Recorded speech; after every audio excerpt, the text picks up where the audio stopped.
Good afternoon. It is 3:01. I'm Joseph Bonanno from the 104.5 The Zone studios. Yesterday, the Tennessee Titans made a flurry of moves, including trading defensive back Elijah Molden to the Los Angeles Chargers for a 7th-round pick. Today on the Buck Rising Show, General Manager Rand Carthon spoke on why that trade made sense for Tennessee. Elijah's, been around here for, a couple years now and has done some good things here, but he was getting passed up, on our roster. And, there was a situation where, we would have kept, Elijah, but, it was an opportunity to add some more of those late round picks, to allow us to continue to improve this roster moving forward.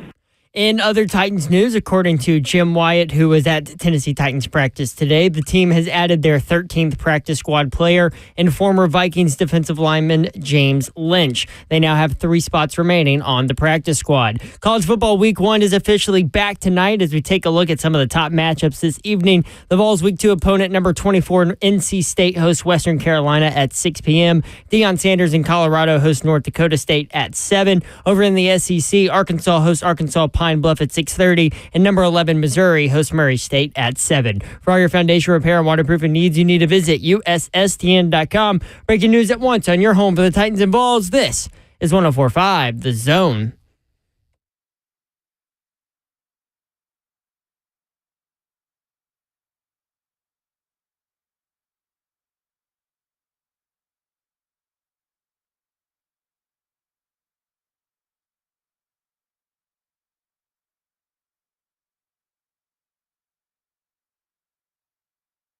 Three HL 104.5 The Zone. Brent Doherty with you on a beautiful day in the Music City. It's hot again. Over 100. Third day in a row. Ching. Hydration is needed, people. Hydration is needed. Definitely. Thinking about all of y'all that work outside. And, hydration. Obviously the key. Babsy is in Austin, Texas. She will be back on Monday. Her game is at 2:30 on ESPN. Colorado State at Texas. So if you want to get a look at Quinn Ewers and all the new wide receiver weapons for the Texas Longhorns, you can do that 2:30 on Saturday. Slade Dog is here. I'm in the building. Good job, Zelf. I'm in the building.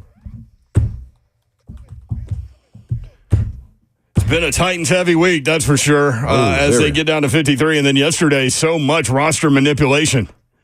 Press conferences, all kinds of things going on. Yep. You know what? I don't know if you had the chance. Well, you ain't no way you can pull this. But if you get an opportunity, go check out the Titans releasing the behind the scenes of them telling the players that they made it. The guys. Oh, that's cool. Oh, that's dope, man. That is dope. I retweeted it for sure.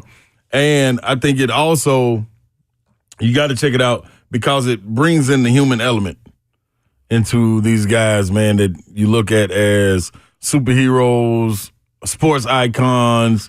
No bad can be done to them. Like they're looked at as different guys, but this right here reminds you that they are human, and the journey that they're on, the sacrifices that they make, it's all in the journey, man. And it's good to be able to see that journey. You know what I'm saying? Like it brings that human element to it, and you got to remember that too. That's so when we're talking about it, Hard Knocks. Yeah, absolutely. But the Titans have been doing their own kind of thing around that. Yeah. So you got to be able to know that too. That when you critique these guys, remember to critique for the game. You know what I mean? Can watch the show live personally. YouTube, Facebook Live, and Twitch. Twitch, please. Karen says it's dang hot. Yep. Sean says I work outside, Mayor. Prayers up, Sean. I mean, Slade just had a bunch of dudes working on his roof. Man, I don't know how they did that. And they did it when the first day that it was 100 degrees. Like, you think that's the hottest job? Hell yeah. That or pavement. Anything on the pavement. Oh, pavement. Pavement that stuff's coming out hot, too. Yeah, man. Golly. Coming out hot, then the sun reflecting off of it. Oh. What about, like, ice-cold beer delivery driver guy? No, I just stick my head in the cooler. No, because, like, you're delivering ice-cold beer, and it makes you want that so bad. That's very true. And maybe it magnifies the heat a little bit. Yeah, you just got to because you can't have it. Test your wheel. Test your wheel. 615-737-1045 if you want in. Coming up guest-wise at 420, Greg Cosell, executive producer and analyst for NFL Matchup, senior producer of NFL Films. He's going to talk with us about Allie Gay. He wants to talk a lot about Ernest Givens, the inside linebacker that comes over from the Rams, he said we were texting back and forth. He said to me, Titans have a good roster. Jones. Yeah, Ernest Jones. But that's a hell of a player, though. That was one of my favorite Ernest players. Givens. That's funny. That's a wide receiver for the Oilers back in the day. He was, man, the truth. I did. I wrote that down. Ernest Givens was the truth. I don't want to play inside linebacker, though. No, we want him at receiver. Was tiny. Put him at receiver. Yeah, we take him. And he's probably 65 years old now. He probably can still run. What up, BG? No hits, though. Don't give him hits. Glad you corrected me. But he does want to talk about him. And he said in the text, he's like, the Titans have a really good roster. Right. So I wrote him, the Titans keep 5 tight ends. Weird ? And he's like, we can hit on that. Oh, I can't wait. I can't wait to hear his take on that. Screen game work against New Orleans really showed the offensive lineman athleticism. Where's the disconnect with Rashad Weaver? Mm-hmm. Mason Rudolph wins the backup quarterback job. Surprise ? And then I wrote, I know the answer. And then what about Malik Willis fit in Green Bay if we get to that, and whatever else we stumble upon based on conversation. If you listen to our quote-unquote interviews, you know how this goes. We go more with what we hear from the guests and roll that way. But that's kind of the angle there, or the planned angle. 520, Big Savager, Ramon Foster. Should we be cautious about saying this offensive line is better is one question I want to ask him. Do you think we should? Because I was watching those dudes, like we were talking about it during the Saints game. I was watching those dudes run all over the field. I'm like, what in the world is this? I'm okay to say they're better. Better than what, though? That's the thing. Because we were working from the ground. How much better? Oh, how much better? I think it's pretty obvious they're better. Yeah. And I think they can only get better. Like, I don't see them taking a step back because of the foundation that's already laid. By week 6 coming out of the bye, I expect another step. You know what I'm saying? Like, what's the bye? Week 5? Week 6? Something like that. But whenever we come out the bye, I know it's early. Week 5. The week 5 bye. So game 6, week 6, that's better. Week 6 coming into that one, I expect to see them take another step because can you imagine the film that they're going to be doing? Well, and let me go back and just and to they'll be clarify together. This, because obviously they have shown that they're better, but it's preseason. So you've got to take that into account. Yep. But eyeball test, watching those guys, all 5 of them run around on screen passes. At the very least, all these little DBs are having to run around these guys. Yeah. And the other part of that is they're getting smashed. Right. Like, they're not just out there running. Like, they're hitting people in the open field. And, the person that's running behind them only needs that little bit of slick crease. It's not like that little baby slick crease. Little baby slick crease. And he gone, boom. He gone. Cutting right off of him. Tajay and Tony Pollard, man. Coupled with Chestnut, it's going to be on. We've been talking about for a while. I have concern that DeAndre Hopkins won't play against Chicago. If he doesn't, are you good? Oh, I'm straight. I am too. I'm straight, yeah. I am too. But it's weird now that you're starting to get some of these cautious remarks. Remember Will Levis a couple weeks ago? He was like, I know he'll be there. Like, he working hard, blah, blah, blah. Yep. He's saying anything that a guy that doesn't know but is a teammate would say. Right, that you won't say. But now Callahan saying this, we'll see where he's at after the weekend. He's progressing. He's in a good place. It's just going to be a matter of how he feels during practice next week and if he's going to be able to play at his best. We're not going to rush him back from it at any point. Great. As long as he feels good and feels like he can play at a high level, he'll be ready to roll. So that's a really cautious sentence to me. Like that indicates that we are headed down that path that we've been talking about for a couple of weeks, that he won't play. But that from the Tennessean. So, yeah, I think they're good too. You put yourself in a position to be good because of what you're going to be using. You got these tight ends that can catch. You got these running backs that can catch. The screen game is going to be a key in this. And then I forgot who it was that put a clip out on social media, but you got guys sacrificing for each other.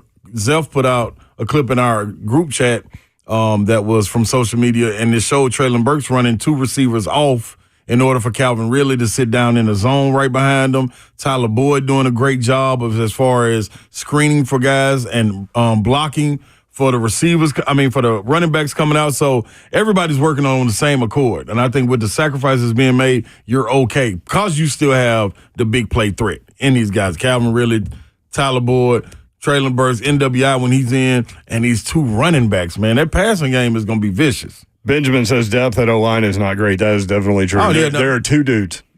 And beyond two dudes, I'm really nervous. And guess what, though, Yor? And I'm kind of nervous with the two dudes, honestly. Yeah, but we're speaking in terms of everybody staying healthy, doing what you got to do, and I think that's them taking precaution with DeAndre Hopkins. Rand Carthon talked a little bit about keeping the young tackles, offensive tackles. Yeah, I would say so. JD's done a good job. He's continued to develop. He started a ton of games for us last year at left tackle, which gave him great experience. He's also finished a couple games for us at right, and so he's getting that experience over there.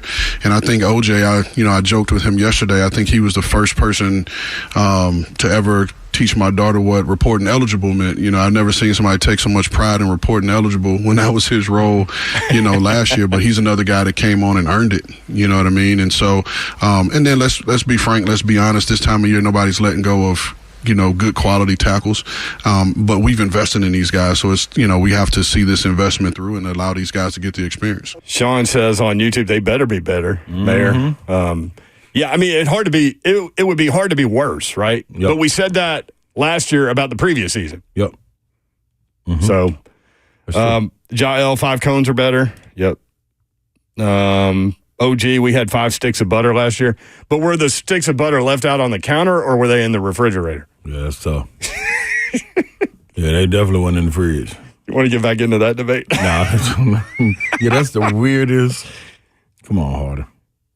I started thinking about I used to babysit these kids in the summer, and they were like family friends and all this stuff. Known them since they were born. But anyway, they had like they called their grandmother nanny. And they had her in the house, and she'd walk around doing stuff. Honestly, she would get cold and she would open the oven and turn it on to heat the house up. I'm like, oh my God. So I would have to walk behind her. But she loved keeping I remembered this the other day. She loved keeping the butter on the counter, not in the fridge. That is not good butter. When we come back, Will Levis talks about the differences between the previous offense and this one with the Bussin' with the Boys guys. You're going to want to hear this next. 3HL 1045 The Zone.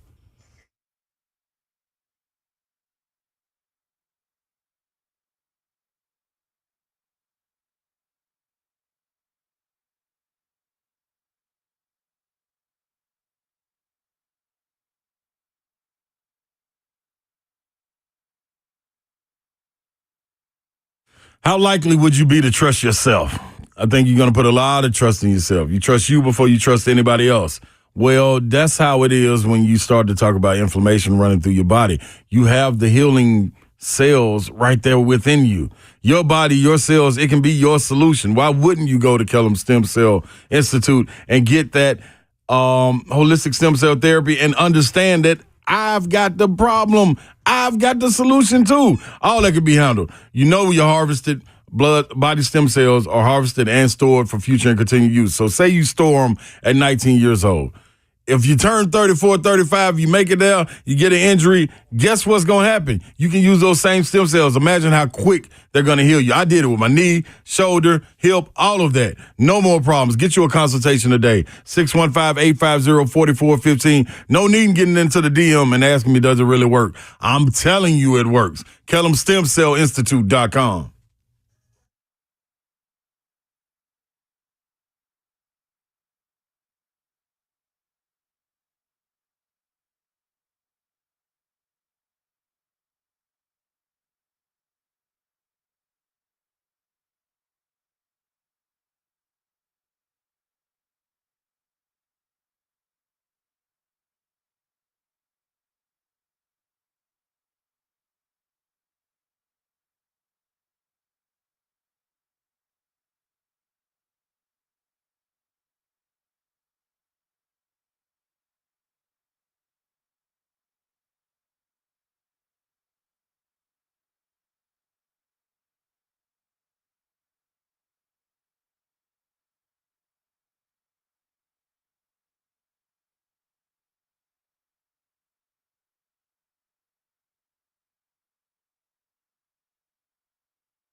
3HL 104.5 The Zone. Brent Doherty, Ron Slay with you until 6 o'clock.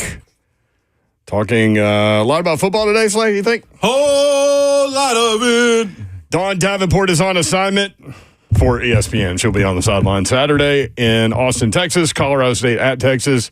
You can check her out 2:30. And if you happen to be going to the game, just yell out Babsy. It's funny, she says she goes all over the country and people yell Babsy at her. Yeah, she's internationally known to rock the microphone because I get wicked. Yeah. Give Babsy a shout out, man. She always hears it. She hears it, so she does. Mm-hmm. UTAD, Danny White received a contract extension. Hey. From Adam Sparks, he will now be the highest paid athletics director at a public university with his new contract amendment, as Tennessee's revenue has skyrocketed. Tennessee, White and his staff took over 2021. Coming right out of COVID. Getting rid of 12 SEC titles. Rolling 6-year deal, meaning there's an option on every year on the last one. Right. Rolling 6-year deal worth $2.75 million through 2030. Think it's worth it? Hell yeah! I think it's low. I do too. Just to be real, when you start to get that kind of production, man, and woo, yeah, that's something right there. I think a lot of universities would like to be in those shoes, man. And that's you better believe. Thank you, Babsy. It's coming from a great place. Babs knows what's up. She knows what's up, no question. Shout out to Danny White. I'll see him this weekend. I'm gonna tell him congrats. Let me hold something. Remember when Jim Nance had to apologize to her? I forget why. Oh, because he spoiled it. There you go. Spoiler alert, yeah. Yeah, he spoiled it. Spoiled the Olympics. She's throwing out the first pitch somewhere. Babsy? No. What's her name? Simone Biles. Yeah, Simone Biles. She was at the game last night, too. Was it Las Vegas? No, Indiana Fever, I think. Indiana Fever. She throw out the first three-pointer? Nah, I don't know. That's a good question. Caitlin Clark ends up with 19 points, but she was like 3 of 12 from 3. Impactful. She started getting impactful buckets. She still distributes, too. Got to. She leads the WNBA in assists, and it's not close. Yeah. Like, it's not even close. Ain't nobody commanding a double team out there at half court. Like, yeah. And it's funny, like, if you watch them play, she throws so many good passes that are bobbled or dropped or not caught, too. They're doing a better job since the Olympic break, though, and All-Star break. But to be fair, I think she throws so many passes that no one else would even think to throw. So I think that took a minute for them to adjust. Like, hey, she's going to throw this pass, and she'll get it there. Yeah. High risk, high reward until you understand what it is, and then it becomes low risk. 615-737-1045. Mike in West Nashville. Mike, what's up? Yo. Yeah. Good. Hey, what up, Mike? Hey, quick question, Ron. Down in New Orleans, when the regular season starts, under the big dome, when the QB1 gets walked around like a rag doll, what I want to know is, will your cut line be, this roof ain't got no color? You know what? And I apologize for that. No, you good, baby. I'm with you. I just wondered. Thank you very much. No doubt, bro. I was wondering because, like, Zeph put Mike in West Nashville has a question about the Saints quarterback. And I was like, where is this going? Yeah. That Derek Carr down there. I wonder how he's going to do down there, man. That's going to be interesting. It's going to be a rough ride. Yeah, he seems to fizzle out everywhere he goes. He starts hot, then he starts to fizzle out. It's like, let's move on from him. Yeah, it's going to be kind of like Katrina. It's going to look good. It's not too bad. And then all of a sudden, where all that come from? And that'll be the... Holy crap, Mike. Mike sounds just like our boy, too. What's Good that guy? Lord, Mike. Thank you for the call, bro. We interview from Louisiana. Mike Detillier? Mike Detillier. He got a little Detillier in his voice, too. He got to be from New Orleans. Looks a lot like Katrina. Jeez. I like it, Mike. Hey, Mike, you gotta roll with your truth, Mike. And you ain't nothing wrong with it, brother. Ain't a thing wrong with it. Okay. His car, roof ain't got no Roof ain't got no car. Car just rolling around. What if Derek Carr got cut? Then what's the storyline? Oh, They better be trying to go find Jameis again. Carr got a roof. Most definitely got a roof. Will Levis was on with the Buzzing with the Boys guys, and Taylor wanted to ask him a question about the difference between last regime's offense and this regime's offense. Check out what he said. First year you're with Vrabel, second year you're with Callahan. It just seems like in these couple of preseason games I've seen, it's the first time since I've been in the Tennessee Titans world that I can't guess what you guys are doing next. Does it feel nice to have some variety in your playbook? I loved our offense we had last year, and Vrabes will always play a huge role in my development as a player. And Callie's coming in and doing a great job with the identity he wants to establish with what we got going on. And I think it suits my traits, does a good job of focusing on the talent that we have across the board and distributing it evenly. So the additions we made in the offseason were awesome, and Callie's just done a great job of pulling everything he can out of the playbook to let guys go out and make plays and do them fast and easily. I feel like the biggest thing has just been completions have been out there, and then we've just been able to take them and move on. The shots come, and we understand that as we take more of those completions that are a little quicker and easier, then those shots will come. What do you take from that? I take that he's turning into a real NFL quarterback because he ain't saying nothing. You said a whole lot, but didn't say nothing at the same time. Like, he covered for Vrabel, didn't want to throw him under the bus. We appreciate you. Maybe he looked at it as like, well, Vrabel really wasn't calling the plays. Maybe it was the OC, so you didn't ask me that, so I ain't even going to answer that. But as far as Callahan goes, I love it. I'm getting the ball out quick. I know what it's going to lead to. Probably a shot downfield at some point, but I got to be patient. But I think if you read between the lines, though, he said there are completions out there. Yeah. Meaning there sometimes weren't last year. Yeah. But if you watch this offense, I know they're working on specific things, but even within that work and that framework, you could tell that there are routes on every level, right? Like, so he has options on every level, and then there are clear out routes. I mean, it's a lot. It's going to be fun. There's a lot of that, and you got to. I think one of the things as the season goes on, do those guys doing the clear out routes get rewarded? Right. The NWIs, the Traylon Burks. So D Hop would be running a clear out route. So the one where Ridley was wide open, where the defensive back fell down. If you go back and look at that one, had that not happened, I think that was a deep shot to Traylon Burks, and he had beaten the corner. Burnt him. Yep.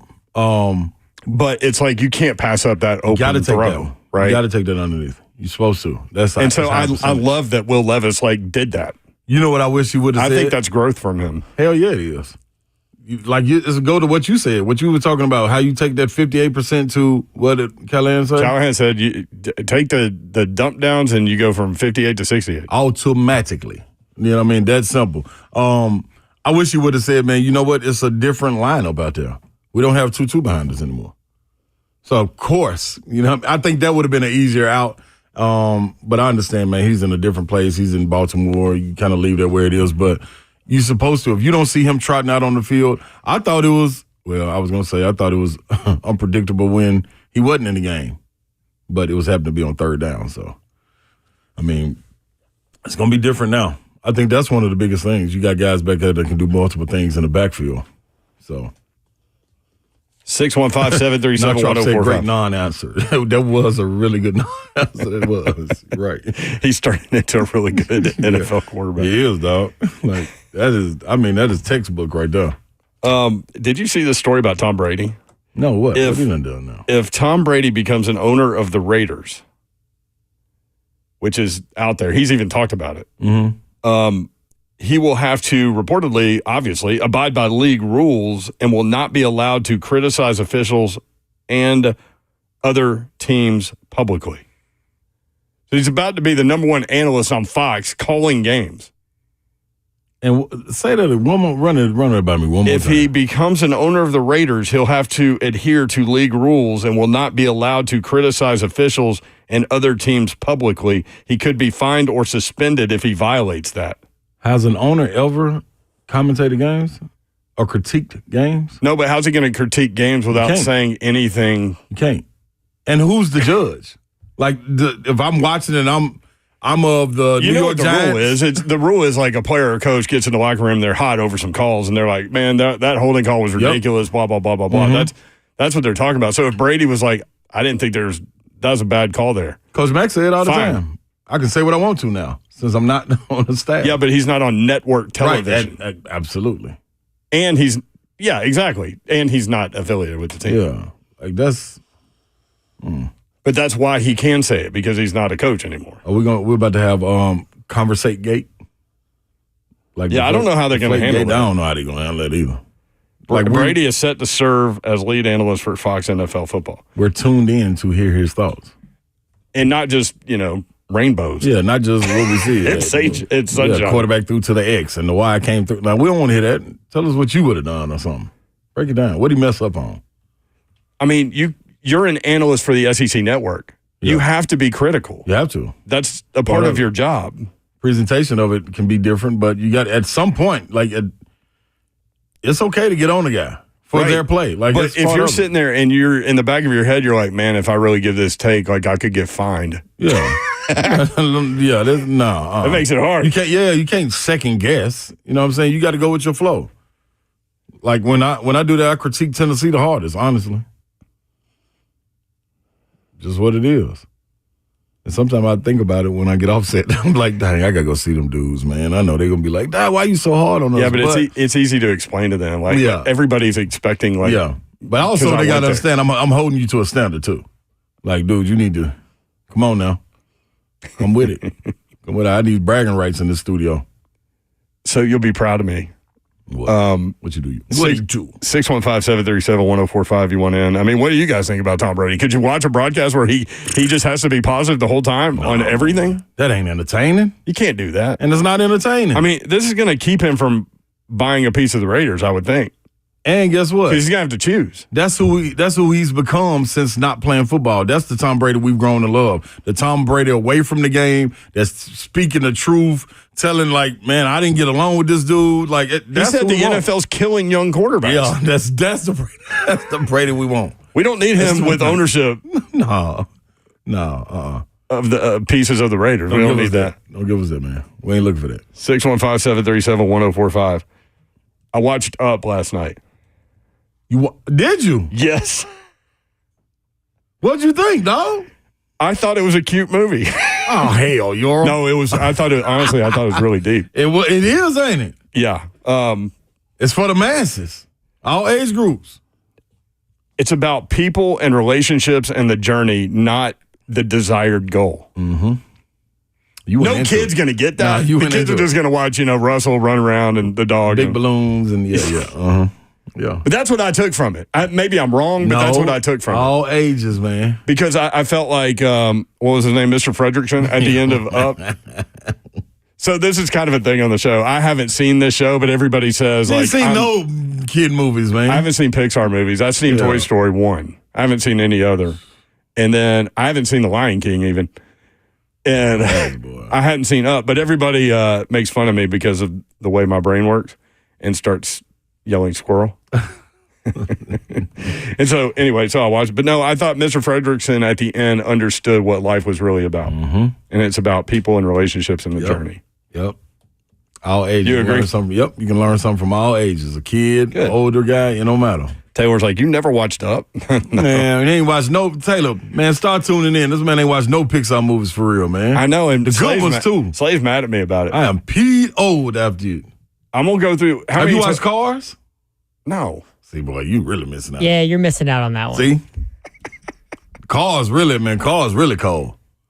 I mean, I know about it. No, you got to know it. Tom Mater? Yeah, that's my boy. Made a wild, man. Made a wild boy. I'm telling you. I know about him. Yeah, see, now I don't know what he did, though. Yeah, that's what I'm telling you. You got to go in there. Well, they just race and stuff? No, man, it's more than just race and stuff. They get lost out there. They get lost. How do you get lost on the track? Exactly. Feel me? Yeah. Okay. I'm telling you, dog. Some jams. That soundtrack cold, too. So I need to go. Do I finish out Toy Story and go Toy Story 2, 3, 4? Absolutely. Is that where it ends? Absolutely. 4? Yep. They can bring back a fifth if they want to. And then go Cars? Yes. I'm so pissed about you not watching Lion King, though. Well, I know how it ends. No, it ain't about how it ends. It's about no. I just went through what it's about. Yeah, exactly. Then you no, dog. No. You just literally ready to get to the end like that, dog. Then you got to watch each version. Like, you should go back and watch the original one. Like the Broadway show? Yeah, then you should watch no, you ain't got to watch that. Then you can watch the one with that Beyonce and them did. Like, that's really dope. Like the real animals where they did the voiceover. Like that was pretty dope. But man, yeah, you come on, Yor. Don't do my. That's my favorite movie. Candy B says Yorl needs to watch Wall-E. Wall-E is good. Wall-E's good too. Wally's good too. I need to write these down. You're gonna be writing all day then, because there's millions of Pixar. Have you seen them all? Yeah, that's how LeBron was on for a minute. Pixar, anything Pixar. And now it's horror. Yeah, that's no. Now he's going. Now he's going to videos. I don't even know if you watch them. Oh, so, yeah, it ain't hard no more. It's more biopics. That's his thing. Oh, really? Yeah, he done shifted. I like that. Oh, he's in it. Oh, he is in it. Yeah. Yeah, you should see him doing his homework. 615. Squirrels are running around all day. 615-737-1045 at 3HL1045. Monsters Inc. is great. Are you in on all this too? All this Pixar stuff? Yeah, Cars is probably my favorite Pixar movie. Better than Toy Story? The original Toy Story, like the first Toy Story, I liked. We're talking about the Cars series versus the Toy Story series. Oh, no. I'm talking about the first Cars. Like the movie The Cars is probably my favorite Pixar movie of all time. All the Pixar movies. How many Cars movies are there? 3. 3? Yeah. Mm-hmm. And then they have what's it? Planes. Planes is solid. It's like a sequel type thing. Yeah, they tried to do too much with that one, but I watched it. Some things you don't need to branch off of, like Buzz Lightyear. I don't think they should have branched off of Buzz. So I don't need to worry about that. Like the annexation. No, you just of watch Puerto Rico. Yeah, you just watch Toy Story. You're gonna get everything you're looking for. 615-737-1045. Ricky is in the borough. Ricky, what up, man? Ricky! Hey, man, thanks for taking the call. I want to talk to you about this Brady ownership. Yeah. Well, one of the things I read earlier this week, he's also going to be limited how much access he has to teams like practices and meetings if he takes partial ownership of the Raiders. So as an analyst, how can you do your job if you're not given access to practices and teams and things like that? You know what? I don't know if that'll stop him though. I don't know how they're gonna make this work. Yeah, but that's a great point, man. Yeah. Because you gotta have like he said, you gotta have access. That right there, that personal and that knowledge you're gonna get from talking to coaches and being around the organization all week is what's gonna make the broadcast everything. Right. Exactly. So how's he going to do that if he's an owner, and so they're going to limit him them? So I'll hang up, let you guys talk about it. That's a great point, because if I'm the Raiders, I'm like immediately calling him. Hey man, I got the Chiefs. I know you did them in week 2. What do you think? And guess what? I'm gonna be all the way honest with y'all, man. That is a question that is asked. Come on, Google. I didn't ask for you. What happened? You just I don't know how talking? that. Yeah, I don't know. I said I'm gonna be honest with y'all, and Google picked up. But that is a question that's asked, whether it's from an assistant coach, a manager, or something like, I know you just saw such and such, man. What they looking like? And then it's just up to you how in depth you go. So that's funny. Yeah, I don't know how that was gonna play out. Cody writes, ain't Saban been doing that same thing? Saban would do game day after his season was over. Right. No, I think he's talking about for now, because he still got an office at Alabama while he's doing game day. Oh, well, that's interesting. I didn't know that. Yeah, he does. Okay, good job, Cody. He might be on the payroll still. Theo, that's probably what it is that he's not on the payroll. How could he not? Like he doesn't. You can't tell me I can't walk in there. He can't. He doesn't need the money, does he? Yeah, I got a statue outside. What do you mean I can't? Take my statue down until I'm finished. That reminds me of Eddie George when he was late, and he was doing a preseason game with Corey Curtis. Yeah, and he's rolling around the stadium. The security guard goes, "Hey man, where's your pass?" And he was like, he couldn't find his pass. It was in his bag or something. He's like, "Man, I'm Eddie George. Like, I'm not trying to do that, but like I'm in a hurry." And blah blah blah. And he's like, "Man, what?" And Eddie points at his picture that's like, on the stadium. He's like, that guy, that's me. That's me, dog. Saban's like, what key card? Remember his press pass didn't work at SEC Media Days. So did. But if he's at Alabama, he could just point to the They wouldn't let him in. Oh, man. Theo says Disney 23 announced Toy Story 5 is currently being made. Let's roll to infinity and beyond. Phone calls next. All lines are loaded except one. If you want in, 615-737-1045. We are all over the board. Some guys want to talk about Vols football, Toy Story, Titans, movie suggestions. That's coming up next. 3HL 1045 The Zone.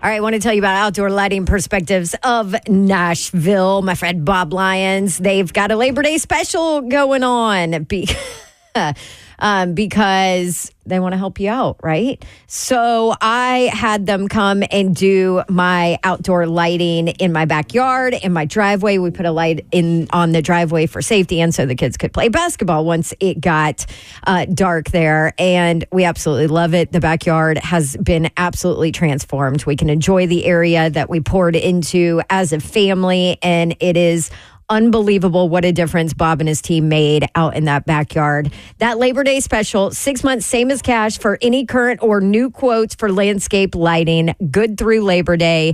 Reach out to them. You can always stop by their offices, 2215 Dunn Avenue, right there near the fairgrounds in Nashville, Tennessee, or easy to get them online. That's the easiest way to schedule your consultation. They'll do a free nighttime design demonstration, by the way, to show you how outdoor lighting perspectives can beautify and enhance your home and landscape.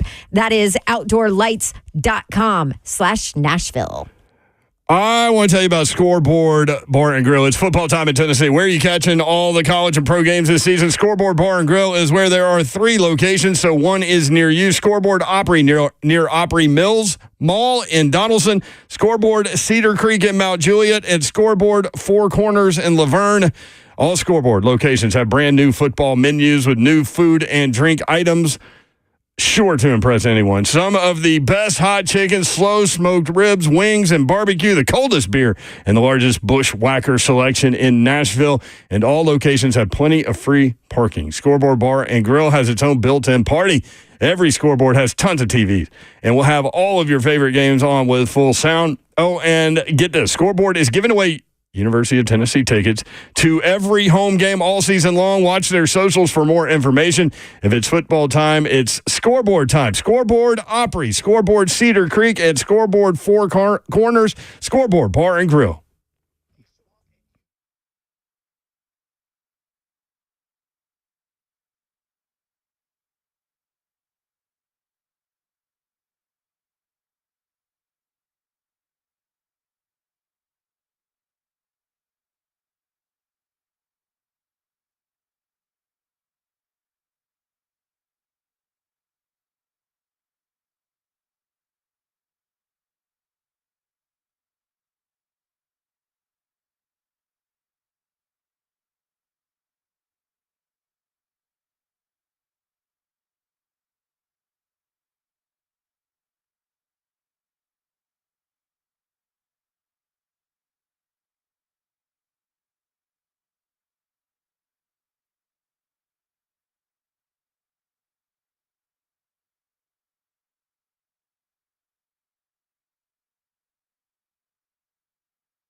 3HL 104.5 The Zone. A little bit later, we'll get into some of the college football action tonight, some of the things that we're looking at. NC State in action tonight. They play Western Carolina. The significance there, NC State plays Tennessee next Saturday in Charlotte. NC State quarterback Grayson McCall transferred in after 5 years at Coastal Carolina. He was just okay last year. I don't know what went on there, but the 3 previous seasons, 2 years ago, 24 touchdowns, 2 interceptions. Year before that, 23-3, and before that, 26-3. So doing work out there. So we'll watch number 24 ranked NC State, a 32.5-point favorite, 6 o'clock on the ACC network. We'll hit on New Hampshire and UCF for a specific reason. Arkansas, Pine Bluff, and Arkansas, Murray State and Missouri, North Carolina, Minnesota, and FCS Power, North Dakota State at Colorado. We'll hit on all of those games coming up in just a little bit. Indeed. I mean, your boy KJ Jefferson at UCF. That's what I want to see. And that Gus Malzahn offense. And you see what that line is? It's a lot to a little. It is 38 is what I wrote down. 38. Yeah. I think on FanDuel it's 38.5 right now. So it's a lot of points, man. You want to go to the phone?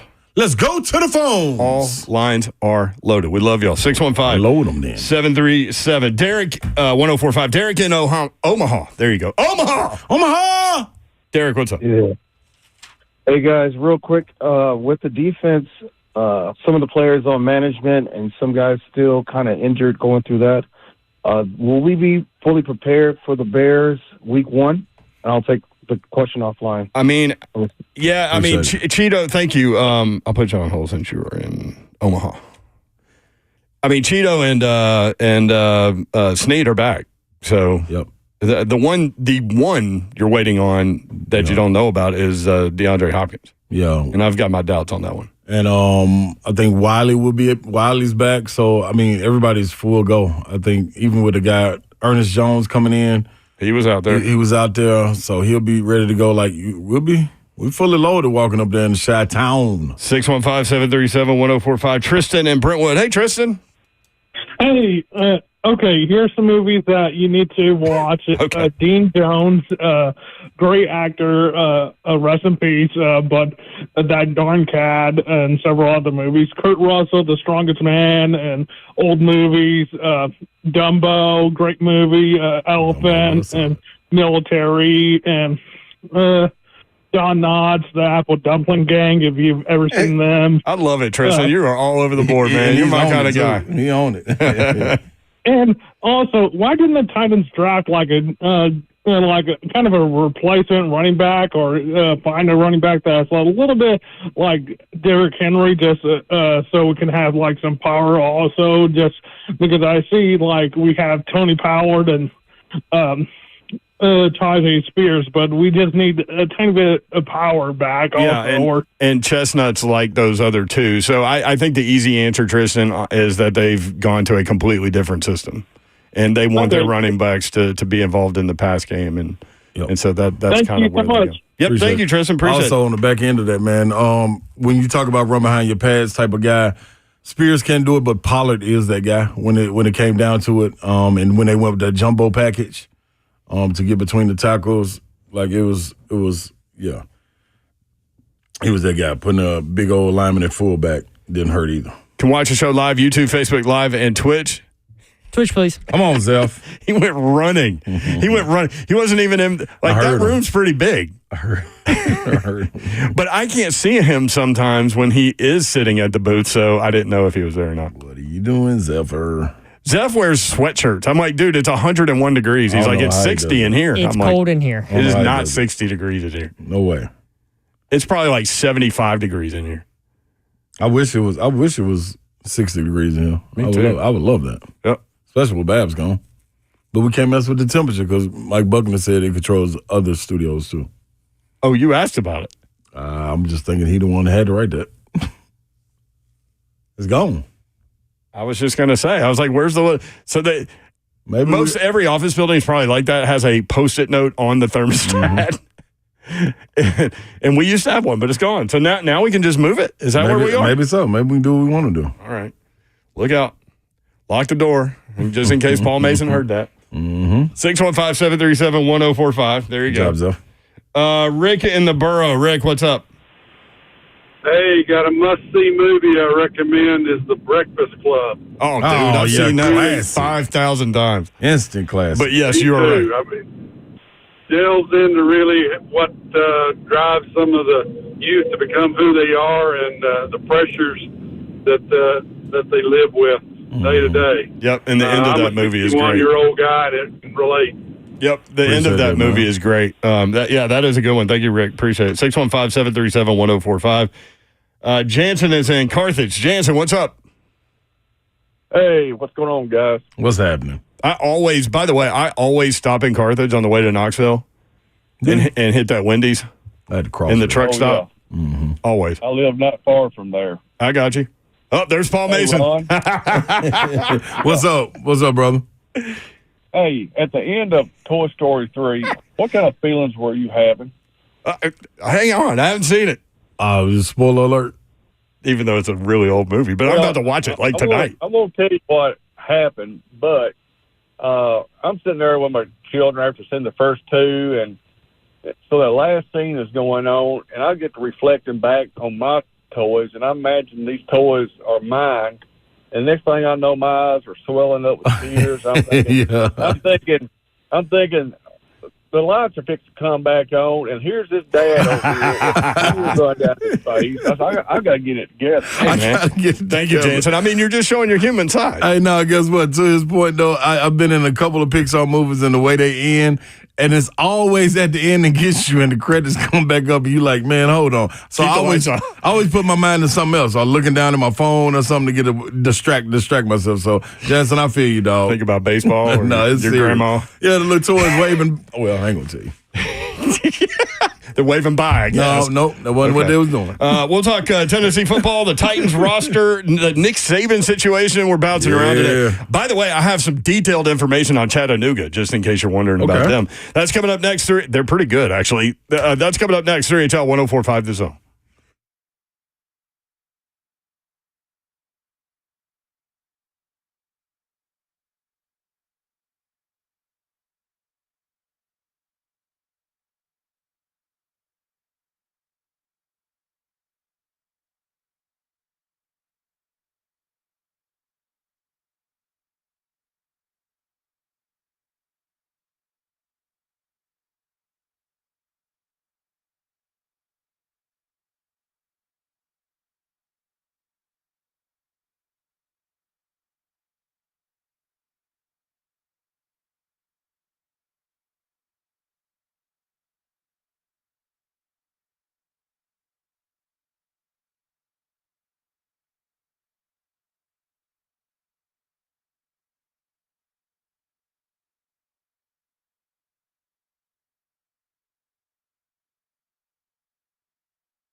Good afternoon. It is 4 o'clock, right on the dot. I'm Joseph Bonanno from the 104.5 The Zone studios. Yesterday, the Tennessee Titans made a flurry of moves, including trading defensive back Elijah Molden to the Los Angeles Chargers for a 7th-round pick. Today on the Buck Rising Show, Titans general manager Ran Carthon spoke on why that trade made sense for Tennessee. Elijah's, been around here for, a couple years now and has done some good things here, but he was getting passed up, on our roster. And, there was a situation where, we would have kept, Elijah, but, it was an opportunity to add some more of those late round picks, to allow us to continue to improve this roster moving forward. In other Titans news, according to Jim Wyatt, the team has added their 13th practice squad player and former Vikings defensive lineman James Lynch. They now have 3 spots remaining on the practice squad. Tight end Nick Vanette, who was released yesterday, was also seen back on the practice field, as Rand Carthon said yesterday in his press conference that they would be bringing him back onto the 53, and releasing him was just a procedural move. College football week 1 is officially back tonight as we take a look at some of the top matchups this evening. The Vols week 2 opponent, number 24, NC State, hosts Western Carolina at 6 o'clock. Deion Sanders and Colorado host North Dakota State at 7. And then over in the SEC, Arkansas hosts Arkansas Pine Bluff at 6:30. And number 11, Missouri hosts Murray State at 7. For all your foundation repair and waterproofing needs, you need to visit USSTN.com. Breaking news at once on your home for the Titans and Vols. This is 104.5 The Zone.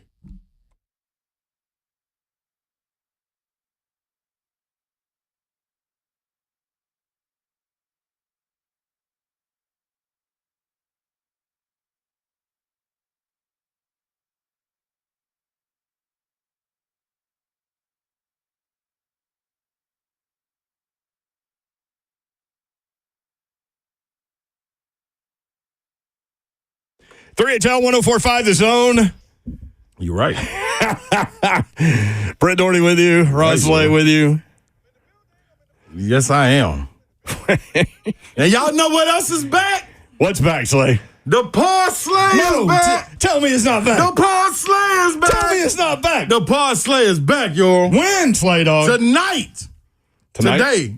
Tonight's the night? Before the end of the year. I mean, before the end of the day, you will get a parsley for today and tomorrow going into the weekend, baby. And you will make hay. And you will make a lot of hay before the end of the day with the parsley. And you will get your pay from Big Slay. Yay, yay. Yay, yay. That's right. We are so thank you. We are so dumb. Every bit of it. No, we were talking as the intro started playing about what to do with Central Florida and New Hampshire. Right. And I was like, well, the Minnesota quarterback transferred in from New Hampshire, and he was the best quarterback in FCS last year. And so, because you were saying 38.5 points is a lot. Yep. I said, but they lost him. So how are they at that level replacing him? You know what's got me iffy on it, though? The over-under is set at 60.5. So that means they believe there's going to be New Hampshire can score. Yes. You know what I mean? So do you pull KJ Jefferson after he throw for 350 yards in the third quarter and let the backup come in? Well, he may run for 150. He may run. But you're absolutely right on that, too. Seriously. What dude in the New Hampshire secondary wants any part of 255 pounds? No, it's a spot going around on social media where a guy number 3 in high school had a guy coming at him and he jumped out the way. That's exactly what's going to happen with KJ Jefferson. Business decision. Yes, absolutely. All right, we'll break that down. Well, I guess we could do it now. Since I have you're a parlay plus 1,266. I cannot. just letting y'all know I'm headed. I cannot wait to see KJ Jefferson and Gus Malzahn's offense. 6'3", 247 is what he's listed at. He's more than 247. Yes, every bit of it. It ain't even close. Will he be for Central Florida what Cam Newton was for Auburn in this system? I think so. The man has 9,800 plus yards of total offense in his career with 88 touchdowns. Yeah. He ain't playing fair. When healthy and having some weapons, and believe me, Gus will put some weapons around him. 38.5, though, is a lot of points. That's a whole lot of points open today. At home, though, against New Hampshire. They got to travel. It's a long way to go. So it'd be raining. Let me check the forecast. Before they try to pull a womb wham on me. Pull a what on you? A womb wham. Okay. 615-737-1045. A little information on Chattanooga. Tennessee and Chattanooga playing. You can catch the game right here on 1045 The Zone, 11:45 kickoff Central Time. Tennessee a 38.5-point favorite. Chattanooga is ranked 8th in the FCS preseason poll. That's a lot of points, too. 38.5 with that one, too. And Chattanooga's good. Top 10 team at FCS level. Favored to win the Southern Conference. SoCon, sorry. Head coach is Rusty Wright, year 6 for him. Rusty. He's 30-22, fastest Chattanooga coach to 30 wins. Quarterback is Chase Artopius. Okay. Completed 63% of his passes last year, 20 touchdowns, 7 interceptions, 243 yards per game. He is 6'2", 208 pounds, second team preseason all SoCon. They have 3 preseason FCS All-Americans at Chattanooga. One, a defensive tackle who is the preseason defensive player of the year in the conference, Marlon Taylor, 6'2", 317, 4 sacks last year. Wide receiver Javen Watley, 5'10", 167 pounds. He caught 55 balls for 977 yards and 9 touchdowns last year. Guess what he did against Alabama? What? He had a 54-yard touchdown reception, the longest touchdown reception Bama gave up all season. Wow. Was to Javen Watley. And then the center, Reed Williams, 6'1", 286. He gave up 0 sacks against Bama. That's one of the notes that they put out there for him. So that's some information on Chattanooga. 615-737-1045. Ben in Jacksonville. Ben, what's up? Man, what's up, fellas? Yo, what's going on, Ben? What up? Man, I'm just going to put it out there, man. If Coach Mack's listening, my powder is not dry. It's just not dry. In what way? Man, this roster turnover, on the defensive side, you got elite guys at each level. I mean, to me, Big Jeff, obviously. Landry is an outside backer. He was hurt last year, came on strong at the end. He's elite, I think. Ernest Jones, the more I'm reading and hearing, he's elite. Sneed is elite. Diggs, I'm guessing you can probably make the argument. But just the roster and just the quality of guys at each position. Now, Will Levis, I know we got to pump the brakes a little bit. Running backs, okay, they're probably pretty good. But the receivers, and Wiley has potential to be a really high-end tight end, in my opinion. But again, yeah. No, I think it's good to be excited. In terms of the starters, we talk about this all the time. Like, they have severely upgraded from last season, I think, in terms of the starters. The thing is, like, it's going to take a minute to create depth in so many areas. So, like, just need to be injury-free. But, Greg Cosell's coming on at 4:20, and he texted me their roster is really good, is what he texted me. So we'll ask him about that here in about 10 minutes. But I got one question for Ron, man. Hey, Ron, I know he was a little bit older than you. But did you ever run across Tony Delk back in the day? Man, no, and thank God I didn't. the Brownsville bomber, man. No, sir, I did not want no part of Tony Delk. He shoot that ball, man, from way out by the coach's box, man. Man, we had to basically just get out of school, go in the cafeteria, wait.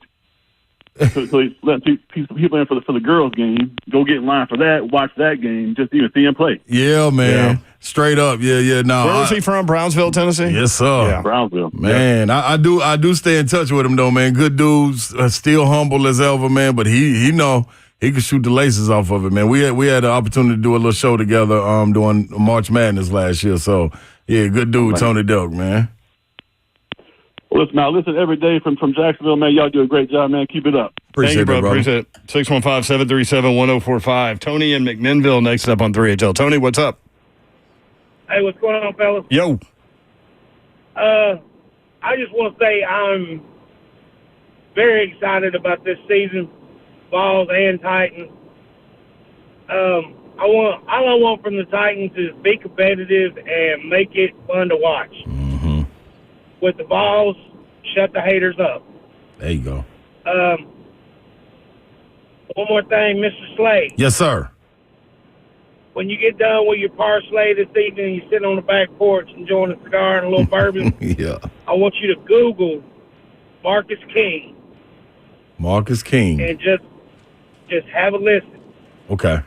I got you. When I hear you talk about music, this dude is right up your alley. Okay. I like that. Thank you, Tony. All right. Appreciate you, man. that, bro. A young guy, too. 28 years old, Marcus King. All right. I dive into him. Appreciate that. 615-737-1045. Ted is in the borough next up on 3HL. Hey, Ted, what's up? Hey there, guys. Love your show. And I just wanted to piggyback on you guys breaking down the Mocs team and give you another player to watch for. Okay. They got a junior middle linebacker down there. His name is Alex Mitchell. He played at Riverdale down here in Murfreesboro with the Herring brothers. He's really good. Yeah. Solid inside linebacker. And he's one to keep your eye on. And don't get me wrong, I bleed orange, have my whole life, but I've been really following the Mocs ever since Alex went down there. He's actually my nephew, and he's a great kid, outstanding kid, and he's one to watch. Awesome. And I'll be up there this weekend to watch him. And go Vols, go Mocs, go Alex. Yes, sir. I love that, man. Thank you. Appreciate it. Another note we made earlier in the week, Blaine's kid, Chase Bishop, plays defensive back for the Mocs. So watch for number 25, 5'10", 180. Getting to play in Neyland Stadium will be awesome for him.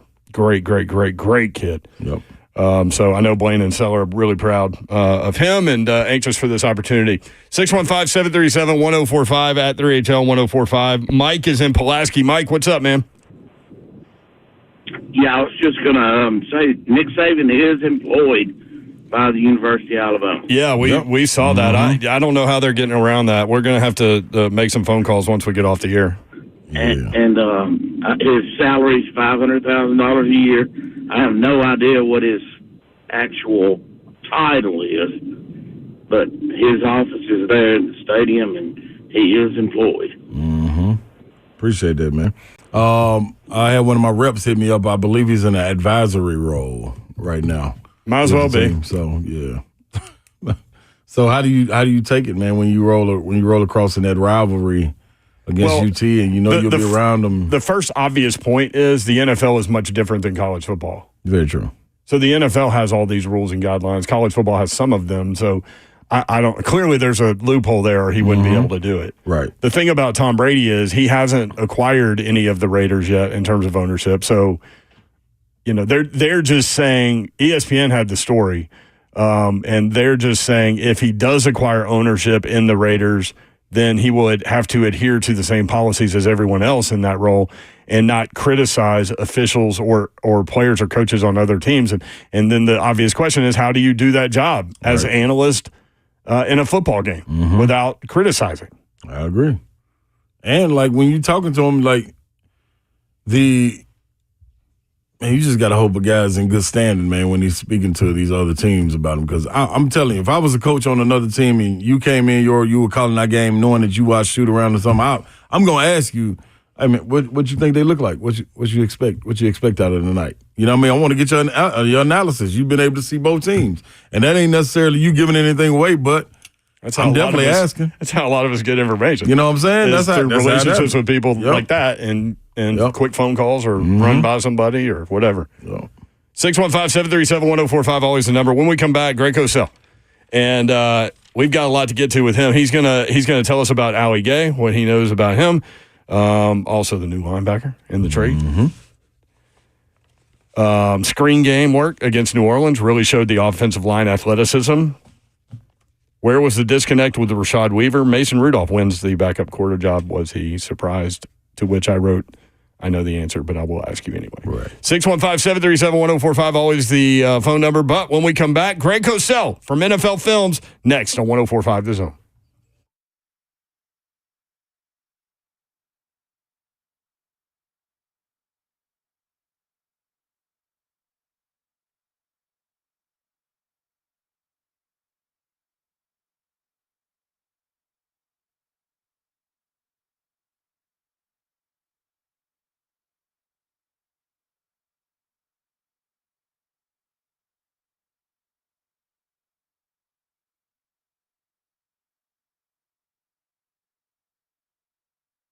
They got a kick out of that one on RKW. I love it, y'all. Listen, man, Cove Generators, though, you need to get a kick out of your power not going out. How you do that? Well, you need to go to Cove Generators. Get you a Generac automatic standby generator. And I know Generator Dave would love to hear from you, and he will take care of you. And I'm going to tell you how much he'll take care of you. If you get on with him and you tell him, hey, I heard about this. through Big Slay, through Babsy, 3HL, 1045 The Zone, you automatically get this special offer. Plus $500 off if you mention this. Wow. Why? Why would you pass up on this? Don't wait till the winter is coming and then you want to jump on board. It'll be a backlog on you. Then you can't get your generator. Then your power will go out. Then what you supposed to do? Jump on it, man, and they guarantee the best deal in Tennessee. Get that early bird special. And understand, financing is now available. And I know for all you guys out there going tailgating, they do have portable generators too. Just hit up Cove Generators at 931-559-3311. Cove Generators, COVE, CoveGenerators.com, and stay connected through it all.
Pella Windows and Doors of Nashville. That's who you need to call if you need new windows and doors. And here is what I'm going to do. All of these comments are coming from and based on this 2022 survey of leading window brands among homeowners. Okay, ready? Homeowners rated Pella as the leading window brand in Nashville. Number one for innovation. Pella rated number one by Nashville homeowners as the most trusted window brand.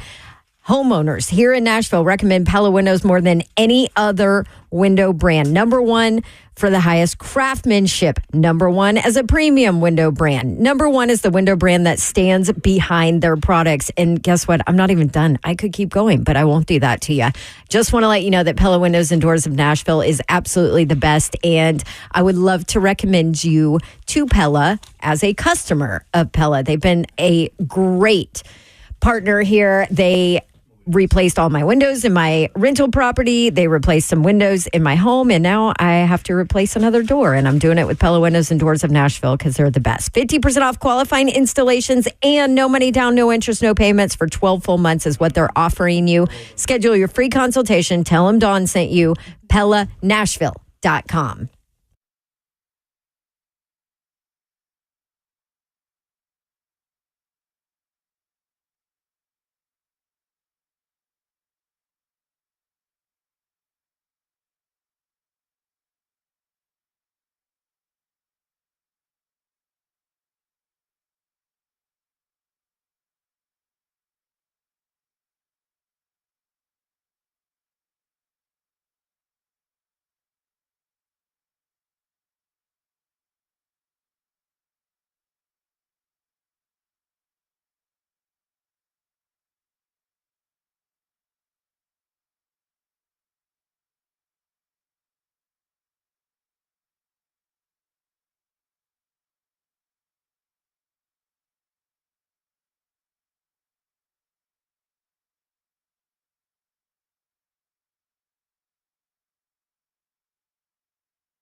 3HL 104.5 The Zone, Brent Doherty and Ron Slay with you until 6 o'clock. Dawn Davenport is in Austin, Texas.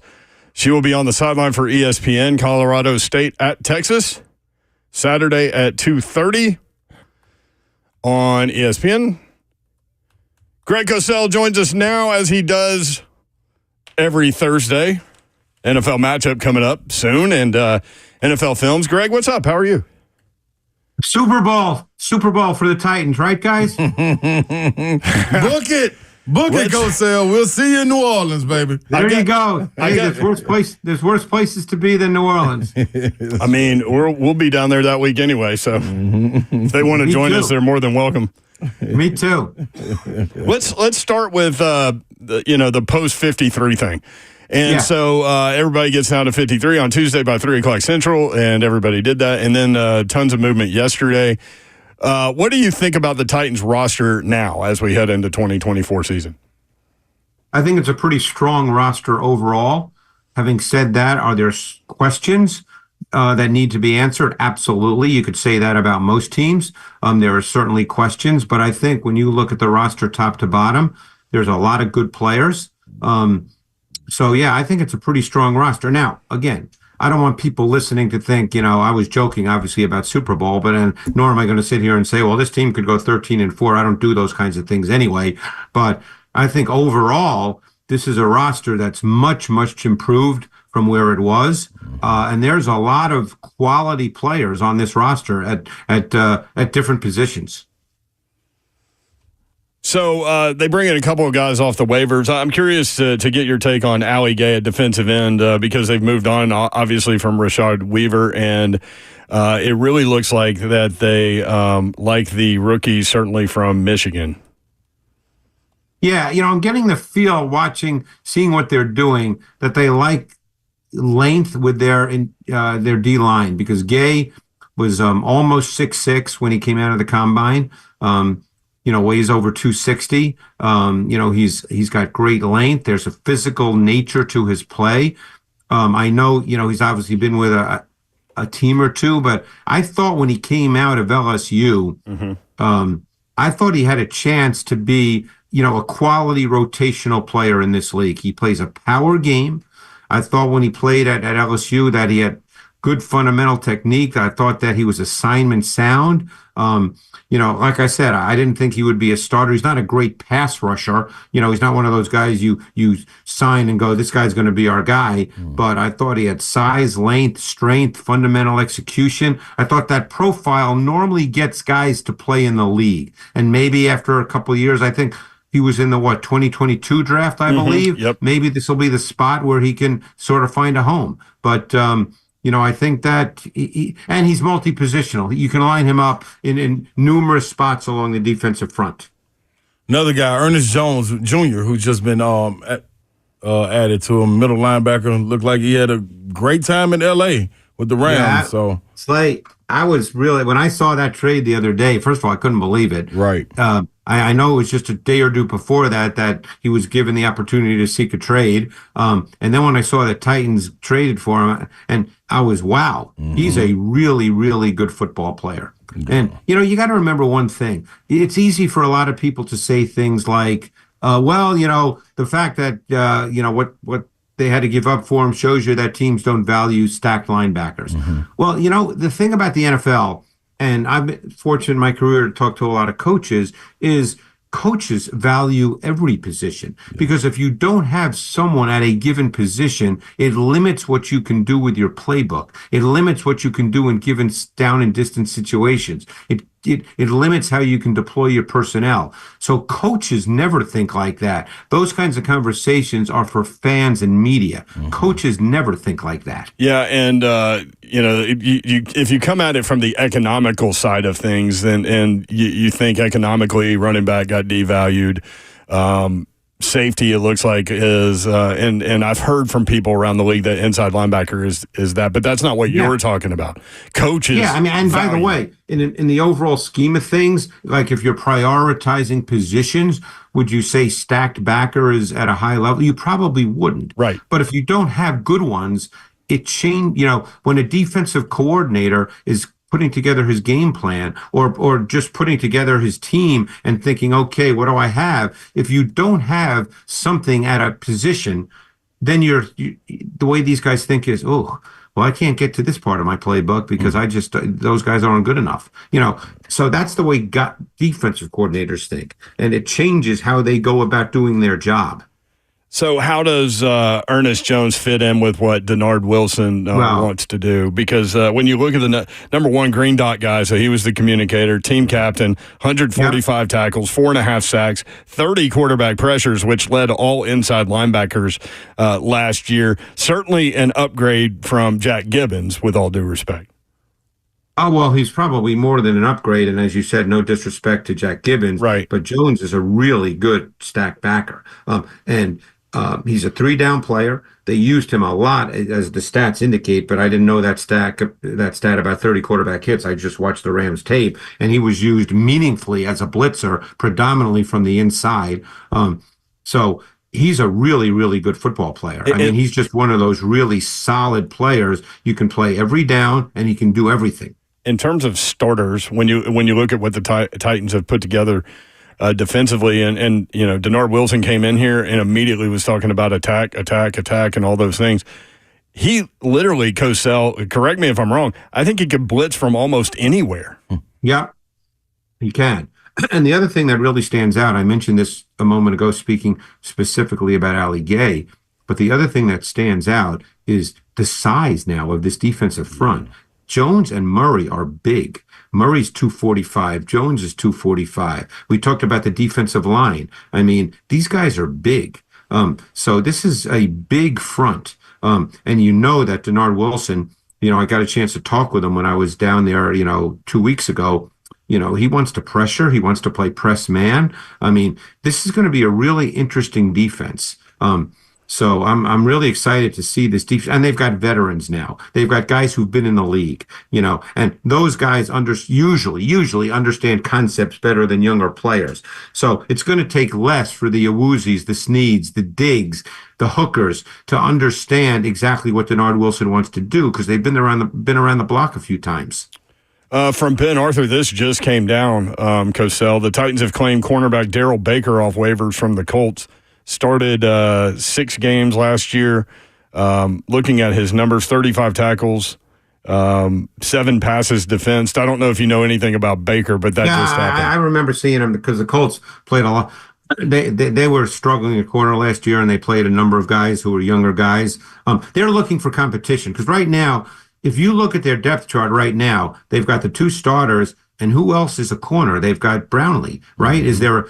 Is there another corner until they just signed Baker? I'm not sure there was another corner on their roster. No, I mean, McCrary theoretically can play outside if he had to. I mean, they did not really have another outside corner because McCrary's a really good slot corner. No, they only kept 4. They put 3 on the practice squad, but they only kept 4. Initially. So this is I don't know a ton about Baker other than what I saw from him last year. And again, there's a reason he's on waivers and you can claim him on waivers. That's right. But he does, as you mentioned, Brent, he does have experience. Absolutely. Greg Cosell with us, NFL matchup, also NFL filmed. Now we when cutting down the 53-man roster, you ended up with the running backs. They got rid of Hassan Haskins, but had Julius Chestnut, Tajay Spears, and Tony Pollard. What's the difference between those 3, Cosell, when you start talking about short yardage plays and trying to get those short yardage yards? Yeah, I mean, I don't know if anybody is what you consider a true short yardage back. Mm-hmm. I mean, obviously Pollard and Spears are going to get the high percentage of snaps, and they can be used in multiple ways. Chestnut, I don't know a ton about him other than just from what I've seen when he's played at times for the Titans. Mm-hmm. He's not a guy I know a ton about. I don't know, he wasn't a big-time college player. I think he's a small school guy. I think if memory serves me correctly, he went to Sacred Heart in Connecticut. But I didn't do him coming out of college, so I don't know a ton about him. And he's a guy that's been waived, activated. He's probably a big-time special teams guy, which is probably why they kept him, I would imagine. Again, like I said, I don't know much about him. But Pollard and Spears are going to get the high percentage of the snaps. Right. The Titans, and Dawn immediately jumped on this, but the Titans kept 5 tight ends. Do you think that's strange? Yeah, I don't think that'll end up playing out that way. Yeah. It probably is not a great sign for Chig. Again, I'm not there every day, but I don't think they're going to keep 5 when all's said and done. But the guy I'm really curious to see how he develops is Josh Wiley. Josh Wiley is a big kid. He's a good receiver. Probably needed some work on his blocking. Again, I'm not there, so I don't know if how that played out. He was a big recruit out of Cincinnati, chose to stay home and go to Cincinnati, but Georgia really wanted him. So he was a big time recruit, and he's a good receiver. So we'll see how that plays out, but they're not going to have 5 tight ends on their active roster on game day. I would like to see that 5 tight end package. That would be pretty cool. Let's see what you can do. Pass, run, what are you doing? Well, you might be the only one that wants to see the 5 tight end package. That didn't play tight end. Maybe tight ends don't even want to see that. I don't know. Right. Screen game work versus New Orleans really showed offensive line athleticism. All 5 guys running all over the field. Yeah, and it's funny. Preseason is preseason, so you don't want to put too much into a particular performance.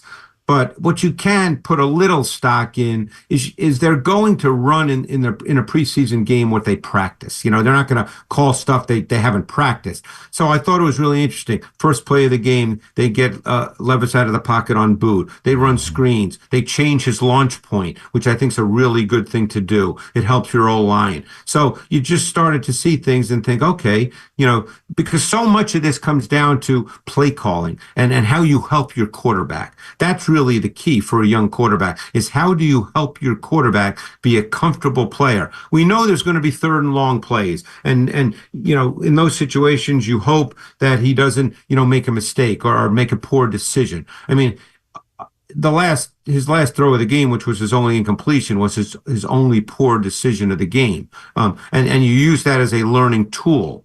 But you want to get him comfortable. You wanted Will Levis to come away from that game because it's the only action he got for the most part in the preseason to feel like, okay, I feel good about what I just did out there. When you watch that O-line, Cosell, and you see Cushenberry kind of leading the way, is that kind of what he did at Denver? Because I didn't pay attention to him, honestly, before even getting to the Titans. Yeah, and I'm not going to sit here and say, Slay, I studied him in detail. I spoke to people about him when the Titans signed him, people in the league, O-line coaches, and rave reviews about not only the player on the field, but the guy. Yeah. So I remember an O-line coach telling me, you want this guy in your O-line room. He's that kind of guy. So, I think the left side of the O-line will be good. Yeah. Latham, hey, I hope people understand, he'll get beat sometimes. He's a rookie left tackle who played right tackle in college. He's going to get beat sometimes. That's going to happen. Right. Again, it's preseason, but I thought Radens, who you guys know, I always said from day one that he was going to end up inside. Yep. I even thought he might be a center, but I said he'd be inside. I thought Radens and Petit Frere both looked pretty solid in the preseason. And look, you got an unbelievable O-line coach in Bill Callahan, one of the best ever. Absolutely. Making a difference. It looks like good. They look organized. Yeah, well, and that's, the thing that we can't understand because we're not O-linemen is the cohesion that is involved in the O-line. Right. Those 5 guys have to be able to work together. Right. And again, once the season starts, will they have some miscues? Sure they will. Mm-hmm. It's all new. It's different once the season starts. And it's nothing like the preseason, nothing. Right. So, it'll be interesting to see how it happens early on. And they've got a really tough 4-game stretch to start the season. Ben Jones told former Titan center, told Buck Rising, he said he got a phone call from the previous administration asking about free agent tight ends coming up in the offseason. And he said there's one, Cushenberry. That's all you need.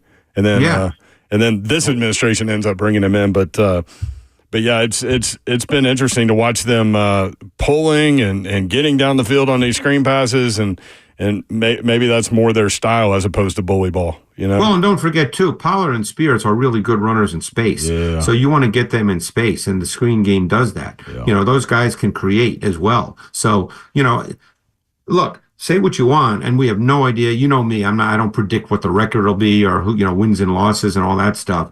But since Rand Carthen, took over with this, group, I mean, this roster's turned over and they've made some really good moves. Mm-hmm.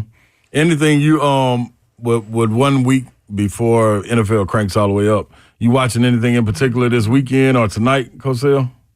Well, I had a chance to go to North Carolina because I know coaches there and spend some time there and be with the coaches and the players. So tonight, North Carolina plays Minnesota on Fox. So that's a game I'm really going to watch just because, there's a personal connection.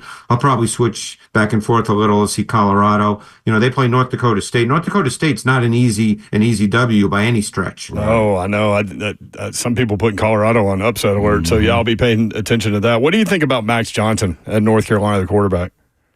Do you know anything about him? He's an interesting guy. I mean, being around him when I was in North Carolina, first of all, he's bigger than I thought. He's a big kid. Doesn't have a big arm, but he's been around the game a lot. Obviously, besides his dad being Brad Johnson, but this is his 5th year of college football, 5th or 6th. And so he's seen a lot, played in the SEC. Probably one of those solid guys, if the rest of your offense is working, and they've got a great back, obviously, Murray and Hampton. So, I'm sure that's the featured part of their offense, and Johnson works off that. Yep, and then Minnesota has the FCS guy from New Hampshire as their quarterback. Yeah, I'm really curious to see him because, I don't know anything about him at all. Yeah. It's going to be fun. So Mason Rudolph wins the backup quarterback job. Were you surprised? Yeah. No. I think Mason Rudolph started in this league. He's probably best as a backup, but if he has to play, he can play. Malik Willis, we've talked about him. When it was cleanly defined, he can make throws. He's got a good arm. He can throw the ball. He's explosive as a mover. But when it's not clean, which is the way it is more often than not in the NFL, where you've got to figure it out both pre-snap and post-snap, that's where he still needs work to do. I'm not going to sit here and say he'll never make it. I don't do that because you never know how a guy gets coached, how he develops. Some guys take longer than others. But if they weren't going to keep 3 quarterbacks, I knew he was going to be the odd man out. Right. Which is what you told me on the sideline. I did. During training camp. So, what about Malik Willis's fit in Green Bay behind Jordan Love? Well, there's 2 philosophies with backup quarterbacks, by the way. Some teams like the backup to be exactly like the starter so that they don't have to change anything if he has to go into the game or if he has to play, 2 or 3 weeks. Other coaches like the backup to be totally different so that defenses who they play have to sort of change how they approach that team. And he's different than Jordan Love. If he has to play, he brings something different. Love is not immobile. Love's a good athlete, but Love's not necessarily a creator running around.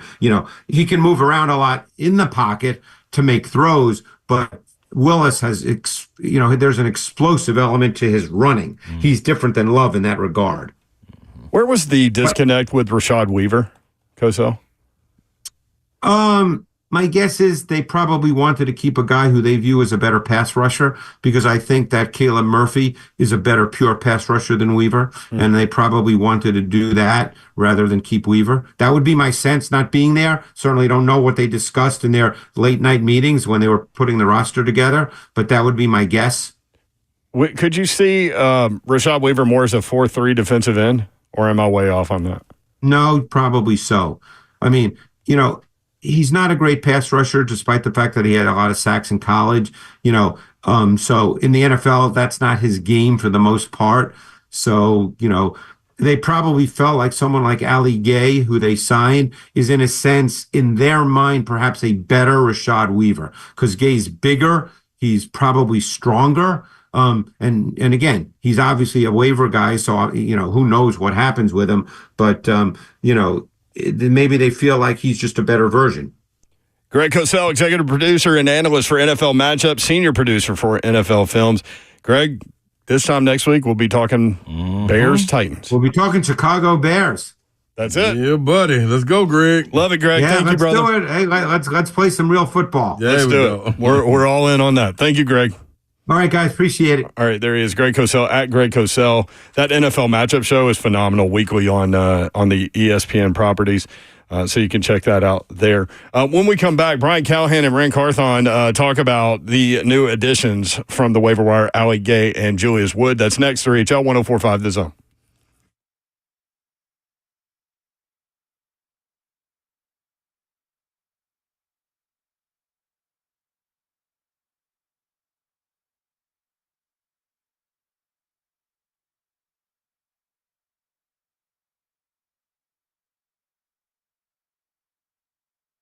Want to tell you about my friends at Brentwood Jewelry. If you are a watch guy, there's no place better to shop than Brentwood Jewelry. They have a tremendous selection of timepieces, including brands like Bremont, Tissot, Oris, Longines, Luminox. I'm wearing a Luminox right now. As a matter of fact, don't forget about Brentwood Jewelry's pre-owned Rolex marketplace as well, with fine pre-owned Rolexes for a fraction of the cost. Every watch they sell has been meticulously serviced to ensure the highest level of performance and is presented with a 2-year warranty. They offer an extensive online selection of fine pre-owned Rolex watches. Their selection includes both prior models and the current models from which you can compare. Brentwood Jewelry here to help you pop the question. Let them help you take the stress out of selecting the perfect engagement ring. They can help you find a beautiful ring in your ideal budget. Browse their incredible selection of one-of-a-kind rings or talk with their custom design specialist to create a stunning ring as remarkable as your loved one. Brentwood Jewelry, located in the heart of Brentwood, just off Franklin Road, 7012 Church Street is the address. Exceptional style, exceptional deals every day for more than 50 years. Visit BrentwoodJewelry.com.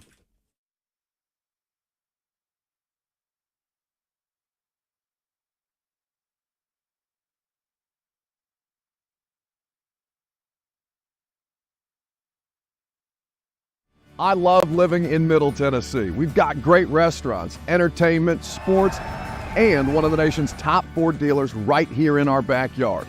Two Rivers Ford. Remember that name. Two Rivers has been a staple in our community since 1983. They're locally owned. They have a non-commissioned sales team, and they sell below MSRP. They've been doing business with integrity for decades. Two Rivers Ford, the South's most trusted Ford dealer. You ever wonder why so many pro athletes go and use stem cell therapy? Because it works. I'm Ron Slade, retired 14-year pro basketball player, and I needed to get this done. After I went through my entire career riddled with injuries, I needed therapy. So I went to Kellum Stem Cell Institute out in Franklin. Why? Because they're the stem cell specialists. They can be yours too. They're the stem cell specialists of the Tennessee Titans. You know why? Because it works. Make an appointment today with Kellum Stem Cell Institute.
3HL 104.5 The Zone. If you missed the conversation with Greg Cosell, you can go back and hit that up where you get your podcast. Download the 3HL podcast where you get your podcast. It'll also be on YouTube here in a little bit. There you go. So get that done. We have teamed. You would have just freaked Babs out. Oh, sheesh. See how I don't react at all? Yeah, you just see and it. She like jumps out of her chair. You see it coming. Babs don't never see it. I didn't see it coming. Oh, you don't? Mm-mm. You ain't scared. She's scared. No, you just got to be cool with your surroundings. Babs is scared. She's terrified. We have teamed up with Tennessee Titans defensive lineman Jeffrey Simmons to help promote his inaugural fundraiser for his nonprofit, Give Him a Reason, on September 16th at Hall's Chop House in Nashville. Jeffrey Simmons started Give Him a Reason in 2022 to give something to Nashville's youth that he didn't have growing up, and hopes to inspire them, grow their self-esteem, give them opportunities that they may not otherwise have through hands-on activities. For individual sponsorship and tickets, please email Abigail, Abigail, Abigail at WilliamRaymond.com. WilliamRaymond.com. So get that done. 615-737-1045. One interesting thing I took from, many, but one that kind of stood out was the 5 tight end thing. Yeah. Because he's like, they're not keeping 5. No. And he goes, that makes me wonder what they think about Chig. And so is this a situation where they keep 5 to figure out who the best 4 are because they didn't necessarily know in that moment? Or is it easier to stash guys on the practice squad now as opposed to the first wave where everybody's looking? Well, it's not like they wouldn't be looking. Yeah, for sure. I think they had to keep Martin Robinson on. He would have got snatched. But this is the thing, y'all. If what holds true to what we've been saying, when we watch the game, who pops off, who doesn't pop off, those have been the guys that you depended on. And you could kind of pinpoint guys that were going to be able to make this roster and they were going to hang on and you could see them moving forward with. Was Chig one of those guys that popped off in the preseason?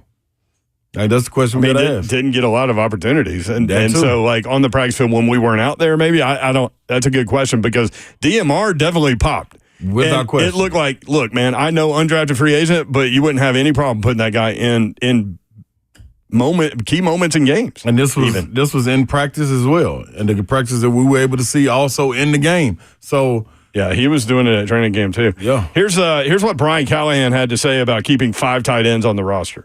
Yeah, it's more the latter if you're trying to put them in a bucket, because I think that we felt like between DMR and Thomas that we had two guys that fit 2 different positions in the tight end room, both equally well, and it's hard to find tight ends. They're not the good ones are generally difficult to find, and we've gotten 2 guys that Thomas has been poured into over 3 years now, and so you'd hate to put Thomas on waivers and now he's somebody else's gain for all the work you put into the player. And then DMR was again young, athletic, talented. That those guys usually don't make it through waivers. Not to say they would or would not have. We'll never know. But that was by design, as we wanted to keep our young players that we think at a position that it's hard to develop and it takes time to develop at, to make sure we had young guys in the room that we felt really good about. That was Odakoye that ran down the return in the Saints game, right? Mm-hmm. And he ran like 163 yards. Did you see that? Something crazy, yeah. Mm-hmm. I saw when they put it out on. I mean, great effort. And you go to see where the Titans put out the behind the scenes where they told him he was going to make the team. They explained to him, so cool. You embody everything that we want to be a Titan. Effort. Yeah, effort. Yeah. Resiliency. Yeah. What there are 2 words that they're using. Yep. I can't pull it in my head right now, but resiliency is one of them. Even more reason for everybody to go watch it. There you go. There you go.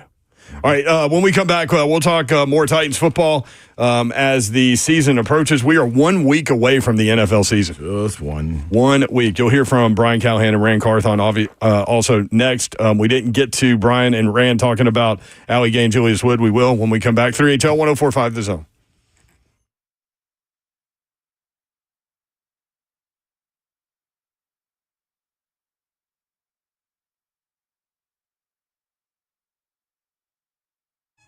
What's happening, folks? I'm from right here in the city, and I'm telling you one thing that I grew up on, and you probably did too, and I can pretty much testify to this, was Shoney's. That's right. Delicious has been trending at Shoney's for over 75 years. And I ain't 75 years old, but I am 43. And I remember going down to Shoney's, the one right over there by the stadium when I was little. Kids eat free on Wednesdays, 12 and under, as long as you're accompanied by an adult. I know y'all remember it too. Now, you can still have this going on, man. They still have the same atmosphere, and it has been expanded. Now, the one on Donaldson, right there by the airport, they got a bar in there, people. Not only the fresh food bar with dinner, breakfast, lunch, all of those that you want, but they got a bar for adults, too, that you can go in there, watch the game, do whatever you want to do. They got different themes throughout the week. Today is what? Thursday. So it's Italian theme. That's right. Get in there, get you some. I promise you, you will not be let down. It is what you remember. Always top it off with the famous hot fudge cake. Clarksville, Dixon, Lebanon, and Donaldson Pike right there in Nashville. Get to Shoney's. I was a little kid going there. I'm still an adult going there. Meet me there.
Good evening. It is 5 o'clock. I'm Joe Spinano from the 104.5 The Zone Studios. The Tennessee Titans have claimed defensive back Daryl Baker off of waivers from the Colts, according to Ben Arthur of Fox Sports. The 26-year-old cornerback is a 2-year NFL vet, has played 17 career games, including 6 starts, all last season with Indianapolis. 2023, Baker posted 35 tackles with 7 passes defended as he fills out the Titans roster at 53.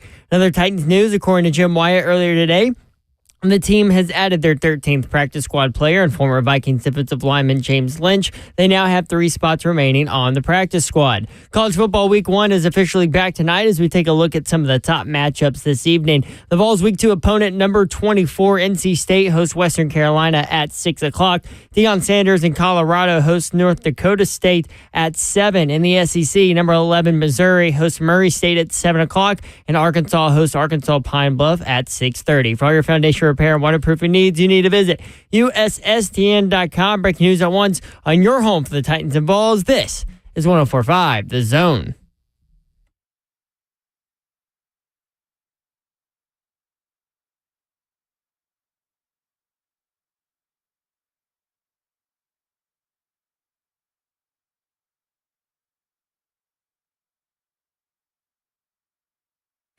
HL 104.5 The Zone. Brent Doherty with you on a beautiful day in the Music City. It is hot. Scorching. There is some moisture in the air moving up from the Gulf of Mexico that could spark some storms. Babs will get you. Well, she's not here, but that's what it is.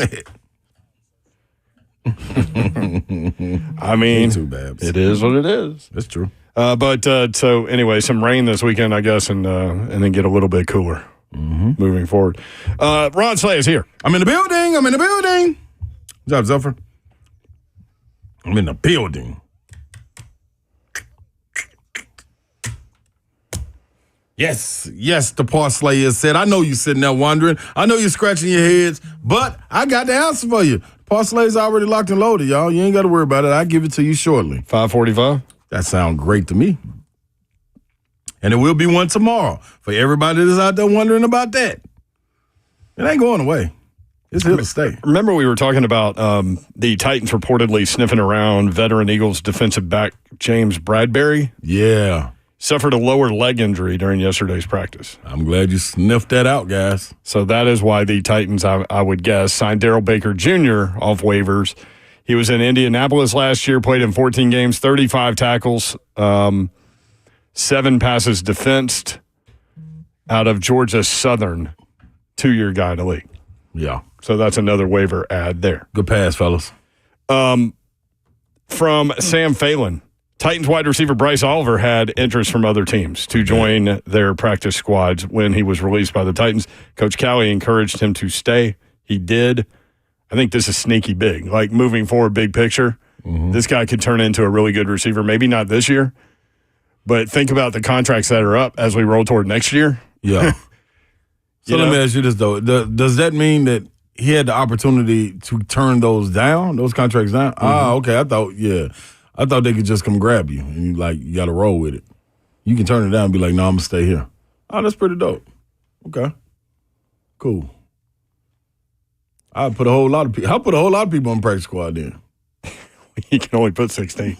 Well, better choose right. ESPN's College Game Day is broadcasting live from A&M College Station. Yes, in advance of Notre Dame and Texas A&M. The guest picker, Johnny Football Manziel. That'll be fun. That's going to be real fun. That's a game you keep targeting. I'm telling you, man, that's going to be the game. I think that's going to be the game of the week, man. And like we've been telling y'all for a while, Riley Leonard going against his old coach, Mike Elko. We've been telling y'all that since the get-go, man. How could this not register to you guys? Mike Elko had Riley Leonard at Duke, and so now Riley Leonard's at Notre Dame, Mike Elko at Texas A&M, and so they will battle each other.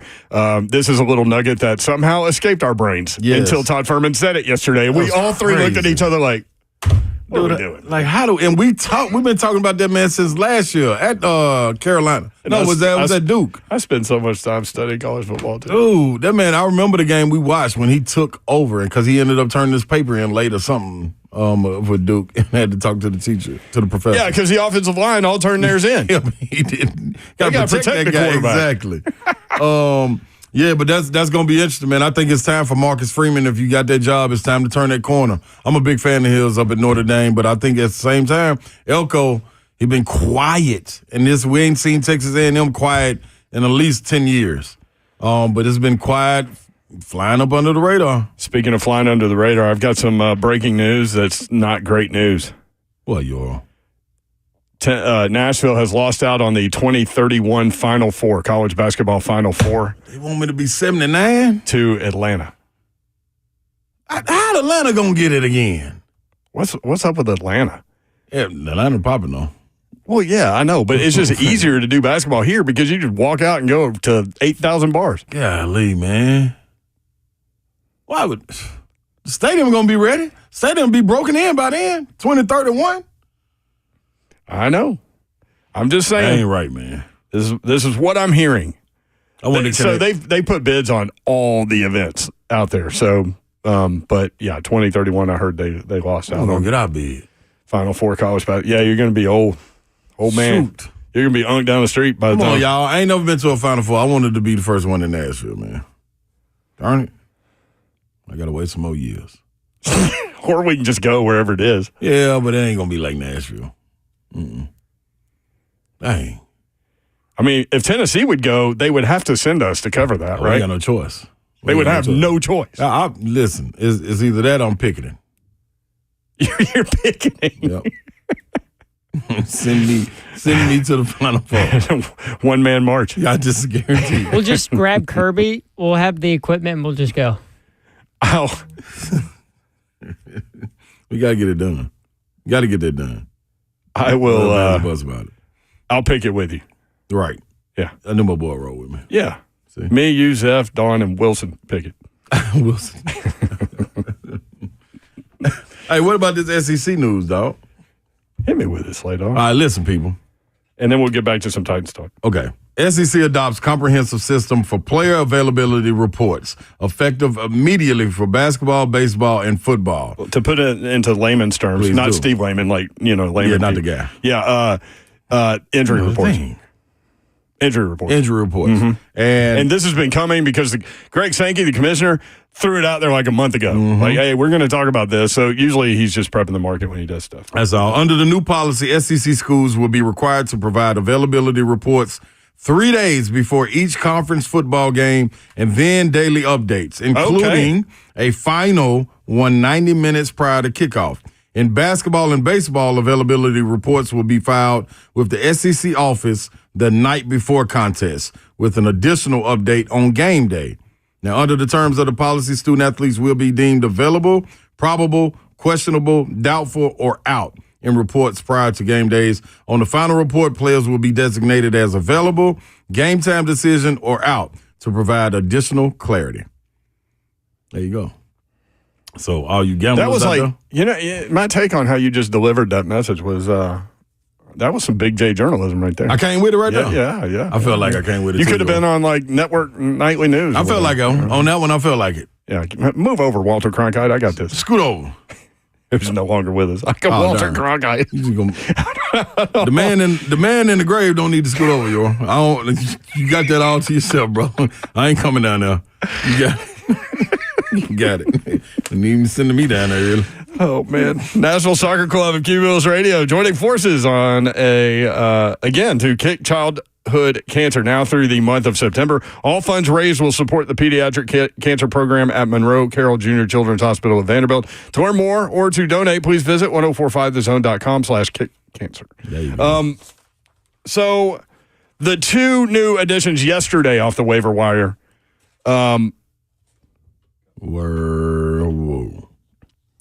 Zeph was on the phone. I had to give him a little. Yeah, off headphones, though. By the way, did you see 13 NFL teams kept 3 quarterbacks? Oh, really? That got to be a first, ain't it? I think 14 last year. So I think that's right. So it came down 1. I just happen to think of it because they're showing New England Patriots highlights behind you, and that's one of the teams. But that's one on the practice roster that can always get moved up. Not on the active roster. Active 53. Oh, wow. Okay. Active 53. Brian Callahan and Rand Carthon talking about the new additions yesterday. Allie Gay and Julius Wood, the safety. he can play both spots. I mean, he can rush on the edge, and outside linebackers and sub are just defensive ends. So it's the same position, and you're just standing up on the ball in base defense. So, he fits a prototype of what we're looking for that spot. Yeah, I think the guys that we're adding. Starting with Ali, he's a long, rangy guy. You've seen him develop over the years, and he brings us that versatility. A guy that can stand up, put his hand in the dirt, a line across the front. Whether it's in sub or in base. And then with Julius he's a tough, hard-nosed kid. Got a text from Bones Fossil. He basically was like, "Damn you!" That's a good pickup. One of his core guys, and there's not a special teams coach in this league I respect more than Bones, and how he sees special teams guys. So, and he was a guy that our scouts, put a lot of work into and, identified him and, we're excited to get. So there you go. Snatch him up, baby. Yeah. Ali Gay can play standing up, put his hand in the ground, long, rangy athlete. And then the safety, Julius Wood, hard hitter, thumper, smart player. So that's what you're getting there. And then again, they picked up Daryl Baker Jr. off waivers today, a defensive back cornerback so there's another cornerback. They have 3 on the practice squad, 4 on the active roster. They just even out. And then we'll see where they put Daryl Baker. Yeah, just got to even it out, yo. 615-737-1045. If you want in, you can watch the show live, YouTube, Facebook Live, and Twitch. Twitch, please. Thank you, executive producer of 3HLZF. What's up? Nothing. The F&M Bank Chat is wide open. The NFL regular season starts in 1 week. By the way, yesterday, when we were leaving Twin Peaks, what happened? Somebody caused a scene. I wonder who that was. Allegedly. Who would do something? What happened? Allegedly. What did the person do? I say allegedly because a great point was made later. No case, no face, no case. Yeah. That was pretty good. What was funny about what had happened was we were broadcasting live in like the back corner of Twin Peaks next to a door that leads to the back part of the parking lot that says emergency will sound if you open the door. Yeah. So Slade said, y'all think this alarm will sound? But didn't wait for the answer. But you know what, y'all? Let me give you my perspective before you finish the story. Because I'm going to tell you why it's funny to me. Hold on. So the last time we were there, Kirby and Ekebop were unloading right there at that door, and this was after the show was over. So I was waiting on my food to come out so I could take it home to give me some to-go food. Got some really good salsa there, honey. What is it? Bourbon teriyaki. Oh my gosh, yeah, that was really good. So I'm headed out. And I was like, man, I wonder, can I go through this door? And they was like, yeah, go ahead. So I go through that door, and I come back in through that door. So I'm like, oh, okay, maybe this is fake. This is a false door. They just got it written on there. False alarm. Yeah, maybe a false alarm door. Exactly. It's just to scare you. And what was funny, though, is like, do y'all think the alarm's going to sound, but you didn't wait for any answer. You just popped it, and then, just... Yeah. That door closed so fast, Slade already left. The funny part about this is Slade had to walk to the front of the building where he could have gone out the front door to get to his car. So did. Hey, man, listen. You didn't even stop. You were gone by the time they even got it out. Got it off. I pushed it back up thinking that it would snap back, and I still heard it going off. So I was like, you can do 2 things when this happens. You can go on about your way, or you can go back in there and, hey, they'll let you know, hey, I'm the guilty party. I'm sorry. You keep apologizing to everybody. Or you just don't get in your car and just ride on off. And by the time everybody figured it out, I was at the light. So the general manager guy is the one that had to come over there. And he had to unlock. He had to lock the door and then unlock it. Oh. And he looked at me and just shook his head. Hey, man, my bad, man, general manager, man. I apologize. You know the guy I'm talking about. Yeah, I know it. Yeah. Good dude, too. Man, my fault, man. You know what's funny, though? Like, no one reacted. Like, see, that's a good thing. Nobody in the restaurant even cared. Didn't nobody run with the 5C. I'm testing out everybody's instincts. Everybody in there should be fine. What if everybody would have taken off running? That's what they supposed to do. Well, we've been doing this since we was in school, Zelf. When the fire alarm go off, you leave out the classroom, get down low, exit the building.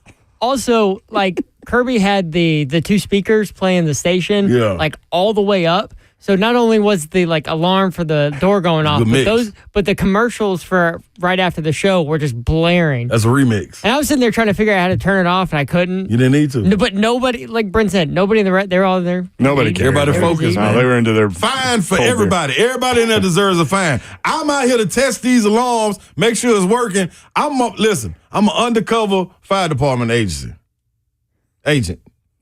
I'm an undercover fire department agent. Nobody's ever known that. I'm going to let y'all in on a little secret. That's me. I did that to test y'all out. Now, because nobody moved y'all, Twin Peaks is under investigation. Because the patrons don't operate the right way. That out there. I'm a fireman department agent. Fire Marshal Slay. Yeah. Let me tell you something. All right, when we come back, more from Rand Carthon. And, man, we got some NFL nuggets for you, college football nuggets for you for tonight. We'll do that next. 3HL 1045 this show.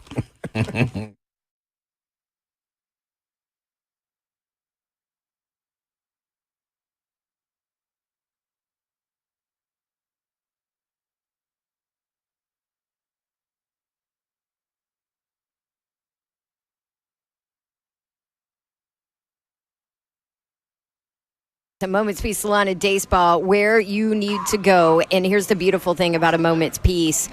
You don't just have to go there for a massage or a manicure or a pedicure or to get your hair done. You can go there for whatever you want. You can choose from at least 10 different services, and they are all in the same place at A Moment's Peace Salon and Day Spa right here in Cool Springs. I mentioned massages, manicures, pedicures. They also do sunless tanning, waxing. They have spa parties. Maybe you want to get all the girls together. Go do a spa party. Get out of the house. Let the guys watch football. You go take a day or so and pamper yourself. Skincare, facials. The Hydra facial is the best. Makeup, hair, they do it all. They also make it easy on you to gift. Gift cards available 24/7 on their website, amomentspeace.com. Call them at 615-224-0770 or just stop by in Cool Springs. They're at the intersection of Carruthers Parkway and Bakersbridge Avenue. That's A Moment's Peace Salon and Day Spa.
3HL 104.5 The Zone.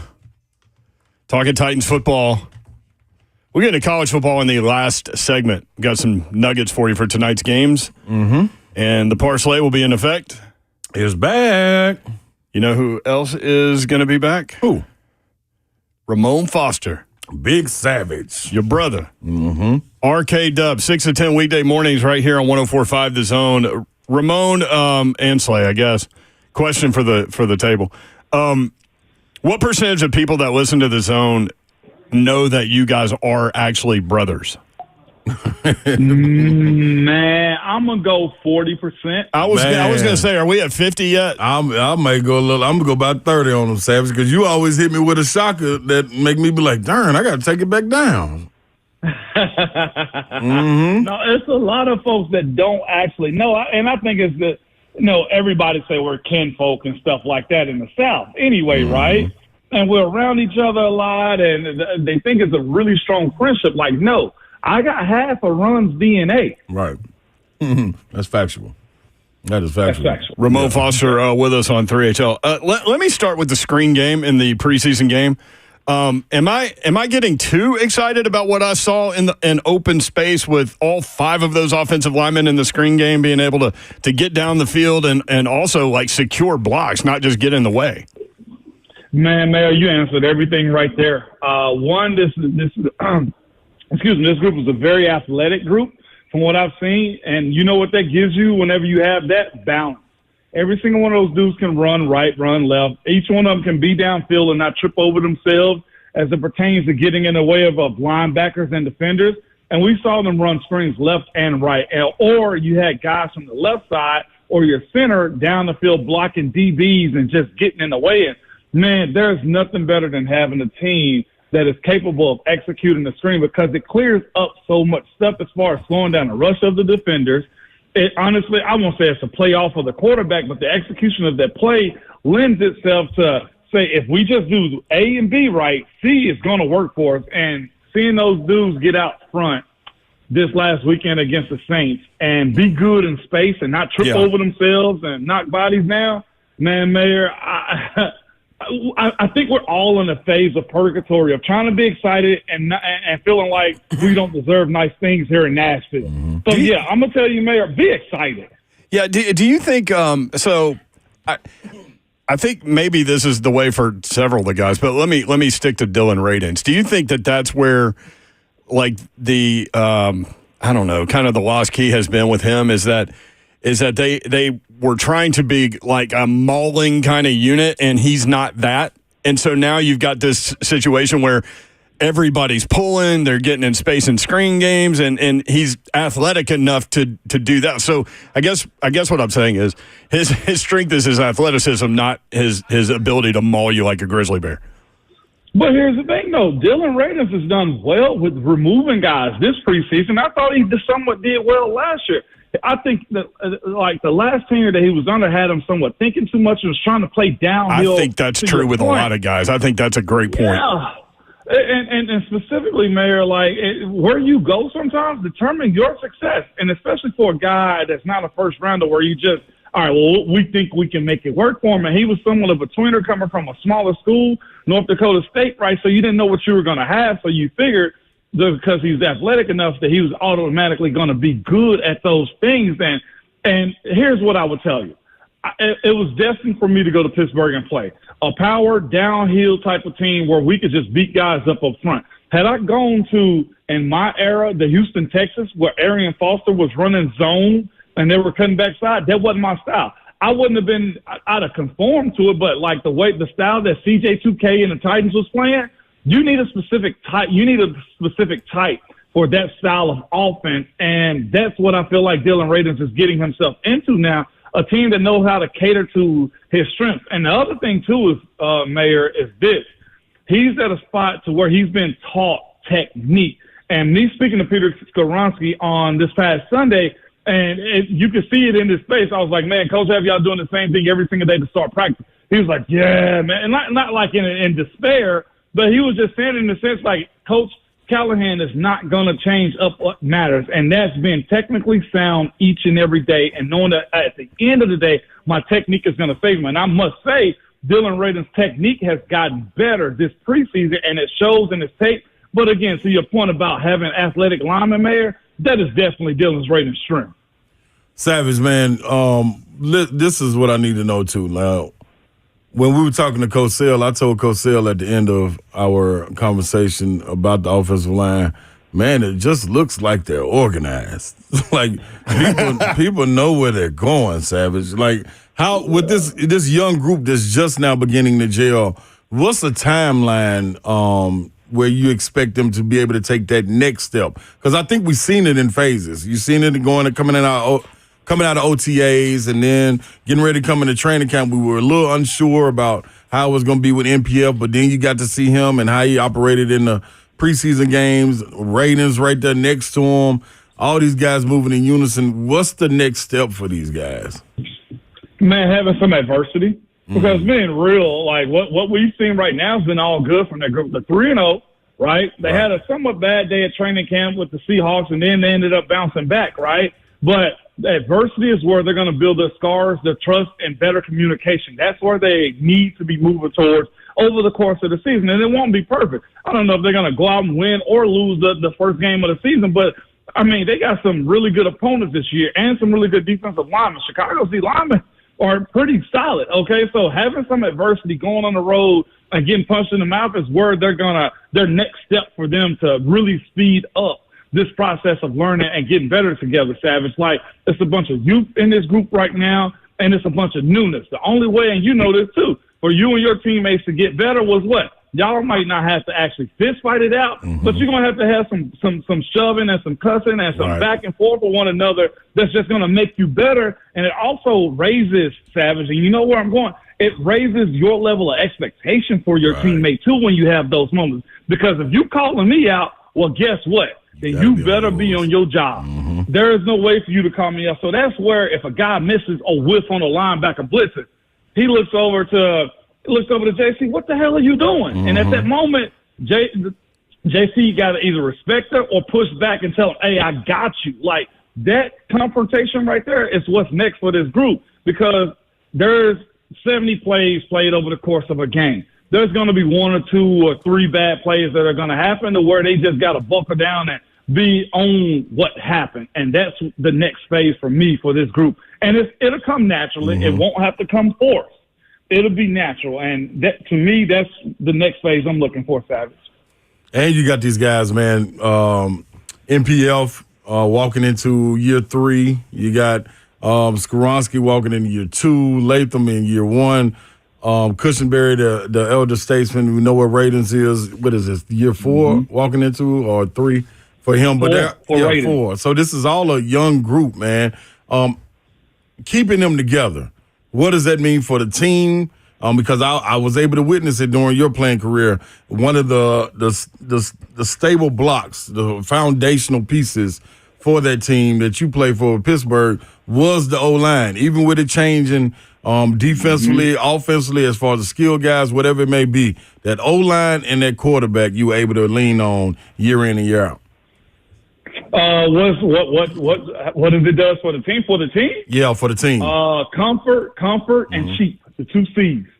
Because I know what I got out of these guys if I bring them back. And it also means that if they extend out Dylan Raidens or tender him this upcoming year, give him a tender, then you get him for another year. And then you have the ability to try to work out a deal with them and see if what we saw this year is actually real. And then there's also the comfort that you poured into what Mayor, I think, was talking about earlier. You pour into your guys and you don't want to lose them to somebody else. Like, that's what it does for you when you're capable of signing your own dues and extending out. Think about this. Like, we spoke about the Titans paying a lot of money for guys here in years past because they want their guys. Look at the good teams in the NFL, right? You come out a whole lot cheaper. We're speaking about what's good for the team and the team dynamic if you sign your own guys and extend them out. It's one of those things. If I hit the free market, my price is high. If you sign me and go ahead and tell me, look, we're going to sign you to a 4 deal worth whatever, and we want to give you the money right now, I'm more likely to stay with the team because I feel like they're going to do right by me. And when it comes down to them restructuring me and keeping me around, well, it's just like I'm one of yours. You can't just dog me out anymore. You're somewhat detached in a sense, when you bring in free agency. Think about the dudes that you brought in. Like, nobody's fussing about Bud Dupree not being here. Right. Nobody's fussing about Clowney not being here. Nobody's fussing about other guys not being here other than the Nico Autry that was a signed free agent because he was yours, but you didn't watch him get drafted, be excited about him, and watch him grow up. When you got rented pieces sometimes, it somewhat allows you to break up what your team's standards are.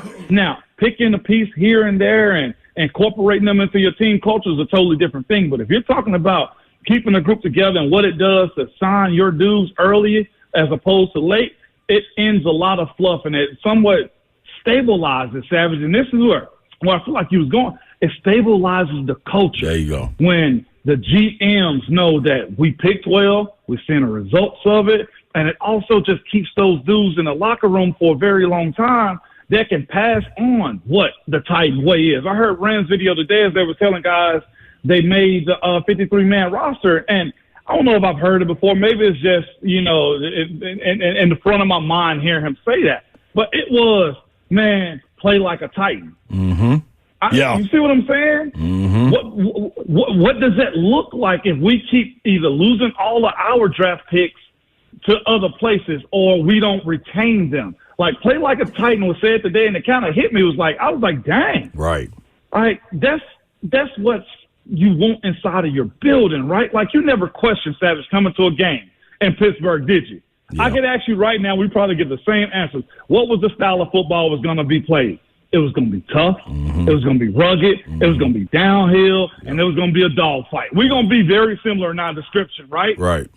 And years past, other than 22, other than Byron and having Jeff out there, like, what can you say has been the Titans' MO on presenting a consistent? I'm not talking about 1 year where you win the AFC South. Right.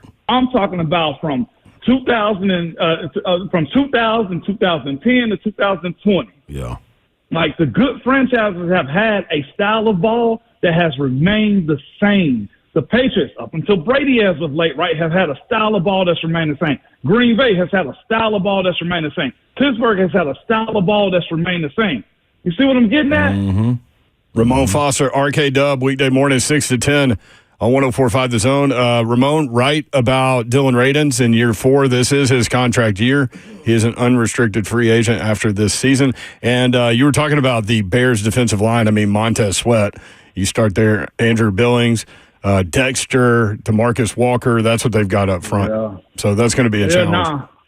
Yeah, it's not a cakewalk at all. So that adversity they'll see, whether they get behind early, Mayor, or get sacked, and now the season changes. I always tell people it's 3 seasons: preseason, regular season, postseason. And each one of those moments, you up the ante on your mentality, your focus, and your level of play. And also how you challenge your teammates.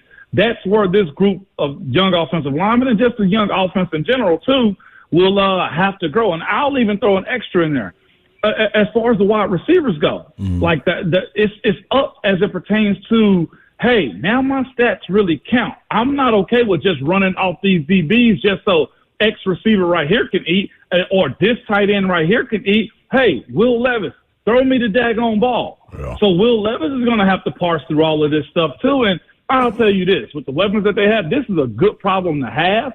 But his next leap of growth for me as far as Will Levis goes is handling this amount of talent, and also just this side of it, this amount of mature talent too. It's not like he's throwing to a bunch of rookies or second-year guys.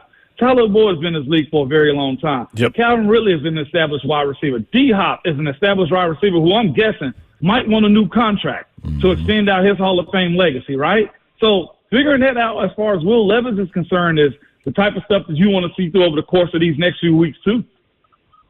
Ramon Foster. Tennessee, a 38.5-point favorite on Saturday against Chattanooga. Chattanooga, a top 10 FCS team, but I'm anxious to see, Savage, the depth at running back, some of the young guys, Cam Selden, that's Slay's guy, Peyton Lewis at running back, and then some of the depth pieces at wide receiver to see how all that stuff plays out. What are you looking forward to? Man, efficiency of the offense. As much as I love the bigs, I want to see Nico, Will, and Deal, man. Is Nico and how he operates his offense, if he is running the ball, how safe is he going to be? Can he take a hit? Because I don't want to act like he ain't no doggone football player. He's a football player. So I want to see if he can take a hit, but safely take a hit. Okay? And then also, man, I want to see them deliver the goods on this defensive line. And yes, you're right. Chat is a good football team for their level. So they're not going to sit down. Heck, they've had a first-round draft pick, I think, last year, a couple of years ago. And before that, I think they had another second-round pick. So it's not like they got some slouches over there. This will be somewhat challenging, I hope, just only for the first quarter. And at that point, I kind of want to see the Dogs kind of lay on them and run up whatever the spread is. Yeah. 38.5.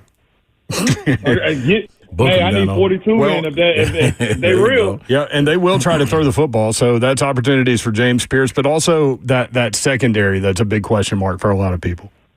Yeah, but I'm with you. That secondary won't matter to me if Vic O and his crew get home. That's right. Thank you, Savage. Good stuff, man.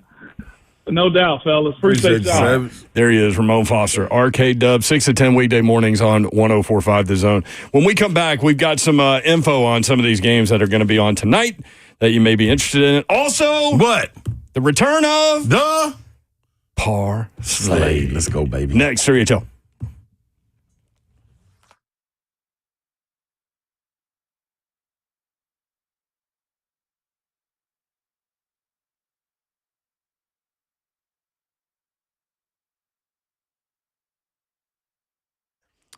Gupton Dodge Chrysler Jeep Ram, that's where you need to head to get that next new vehicle. If you've been thinking about it for a while, maybe you've been looking around, include Gupton in your process. If you have been thinking about it for a while and you haven't started looking, start there because it'll end there. Gupton Dodge Chrysler Jeep Ram, Daniel Gupton, his crew, Ken Gupton, all the guys, they're ready to help you out.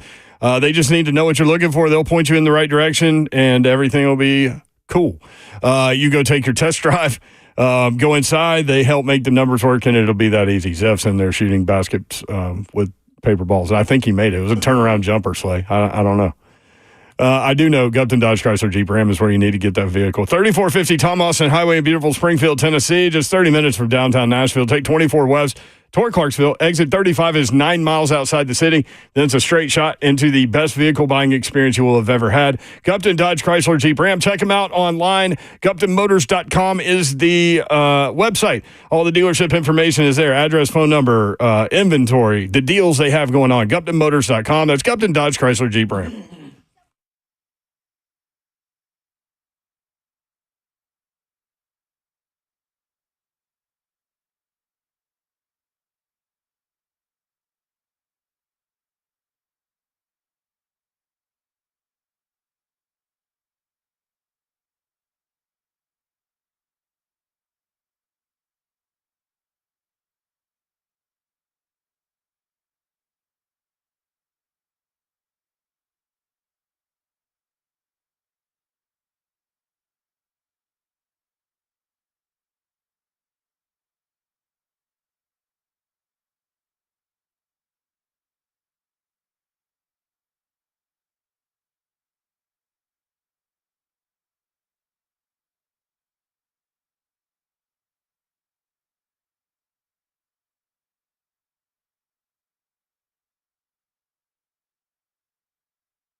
3HL 1045.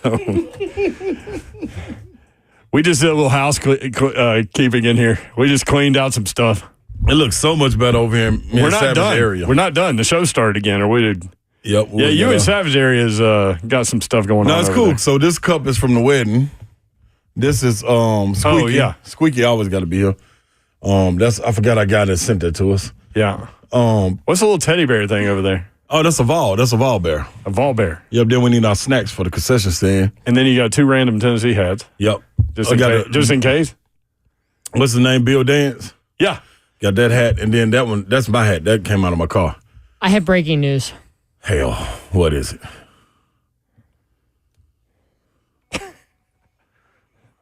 It's serious. This better be good. Wait. Last time he did this, it was the Titans signed Calvin Ridley. It is involving a wide receiver. Uh-oh. But not a Titans wide receiver. The 49ers and wide receiver Brandon Ayuk have reached an agreement on a 4-year extension that will contractually tie the wide receiver to San Francisco for the next 5 seasons, according to ESPN and Adam Schefter. See, people get wrapped up in all these little drama situations, and then what ends up happening? They sign like CeeDee Lamb. You guys ready for CeeDee some Lamb, Jamar Chase is going to do the same thing. He's going to end up signing too. Yeah. What did you say? You ready for some numbers? What kind of numbers? All right, 4 years, $120 million, $76 million guaranteed. Sheesh. Well, that's how you break them off. Now they need to go. The person they really need to go be focusing on is Trent Williams. Yeah, because look, man, that dude will hold out. Yes, he's got done the right. it before. Yeah, and got the right to. He did it in Washington. He held out till October. He was like, I ain't messing. Listen, don't test me, man. No, Trent Williams, he's that dude too. So. Yeah, you need as much as you're gonna put on McCaffrey and Brock Purdy. Yep. Yeah. Okay. Western Carolina at number 24, NC State tonight. NC State a 32.5-point favorite, 6:00 on the ACC network. Tennessee plays NC State next week, so we'll check that one out a little bit. NC State quarterback Grayson McCall transferred in after 5 years at Coastal Carolina. Wow. 2 years ago, 24 touchdowns, 2 interceptions. The year before that, 23-3, and before that, 26-3. So we'll check out Grayson McCall there. New Hampshire at UCF. UCF favored by 38, 6:00 on ESPN Plus. So you have to go to the app to get that one. I cannot wait to see KJ Jefferson and Gus Malzahn's offense. 6'3", 247. Get it on. Arkansas Pine Bluff at Arkansas. Arkansas favored by 50, 6:30 on ESPNU. Anxious to get a look at Hogs quarterback Taylon Green. He transfers in from Boise State.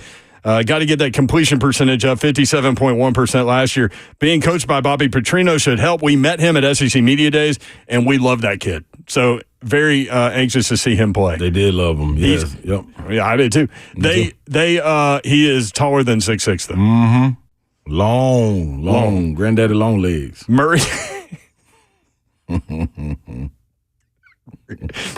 Really? That's all I had right there. I haven't heard anything about Granddaddy Longlegs in so long.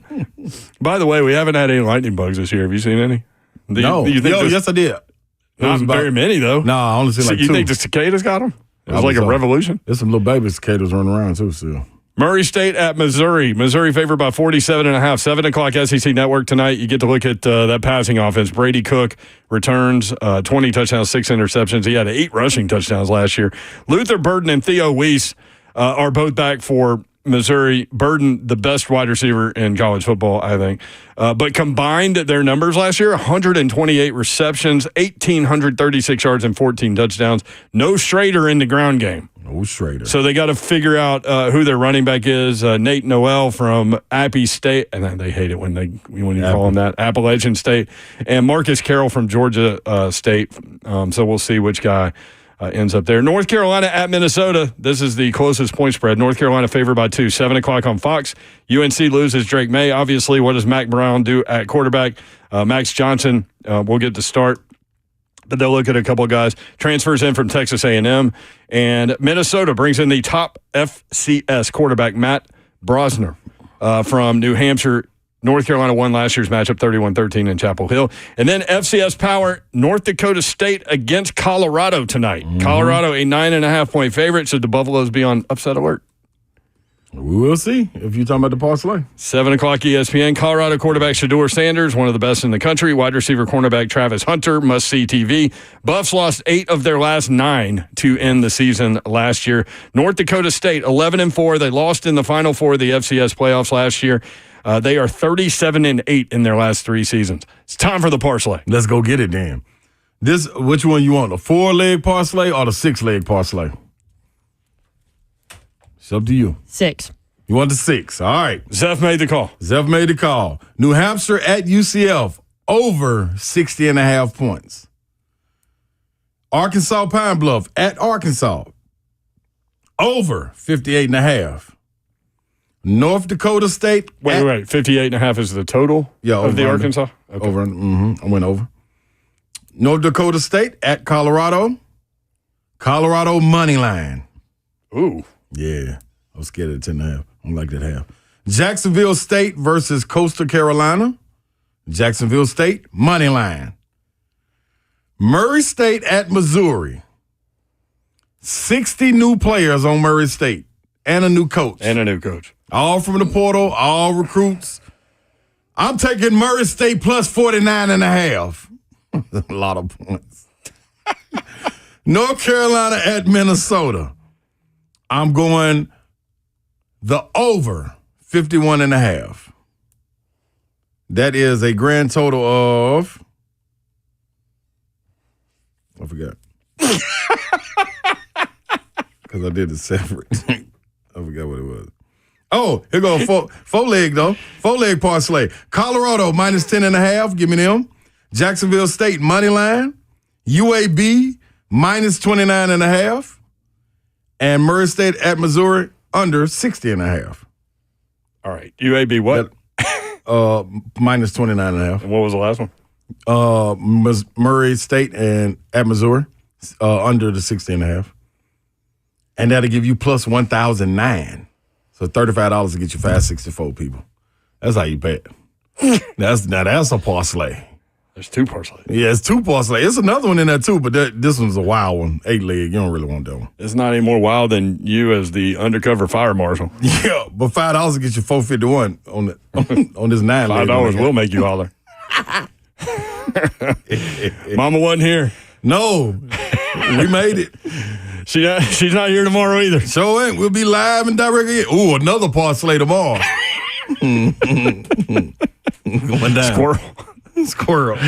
Oh, man, I finally get that reference. All right, we appreciate you guys powering through with us today. Absolutely. And including us in your lives. We do not take that for granted. Hope you have a great night watching some college football. Good night. God bless. See, you wouldn't want to be unless you're Tajay Spears, Traylon Burks, or college football and a parlay.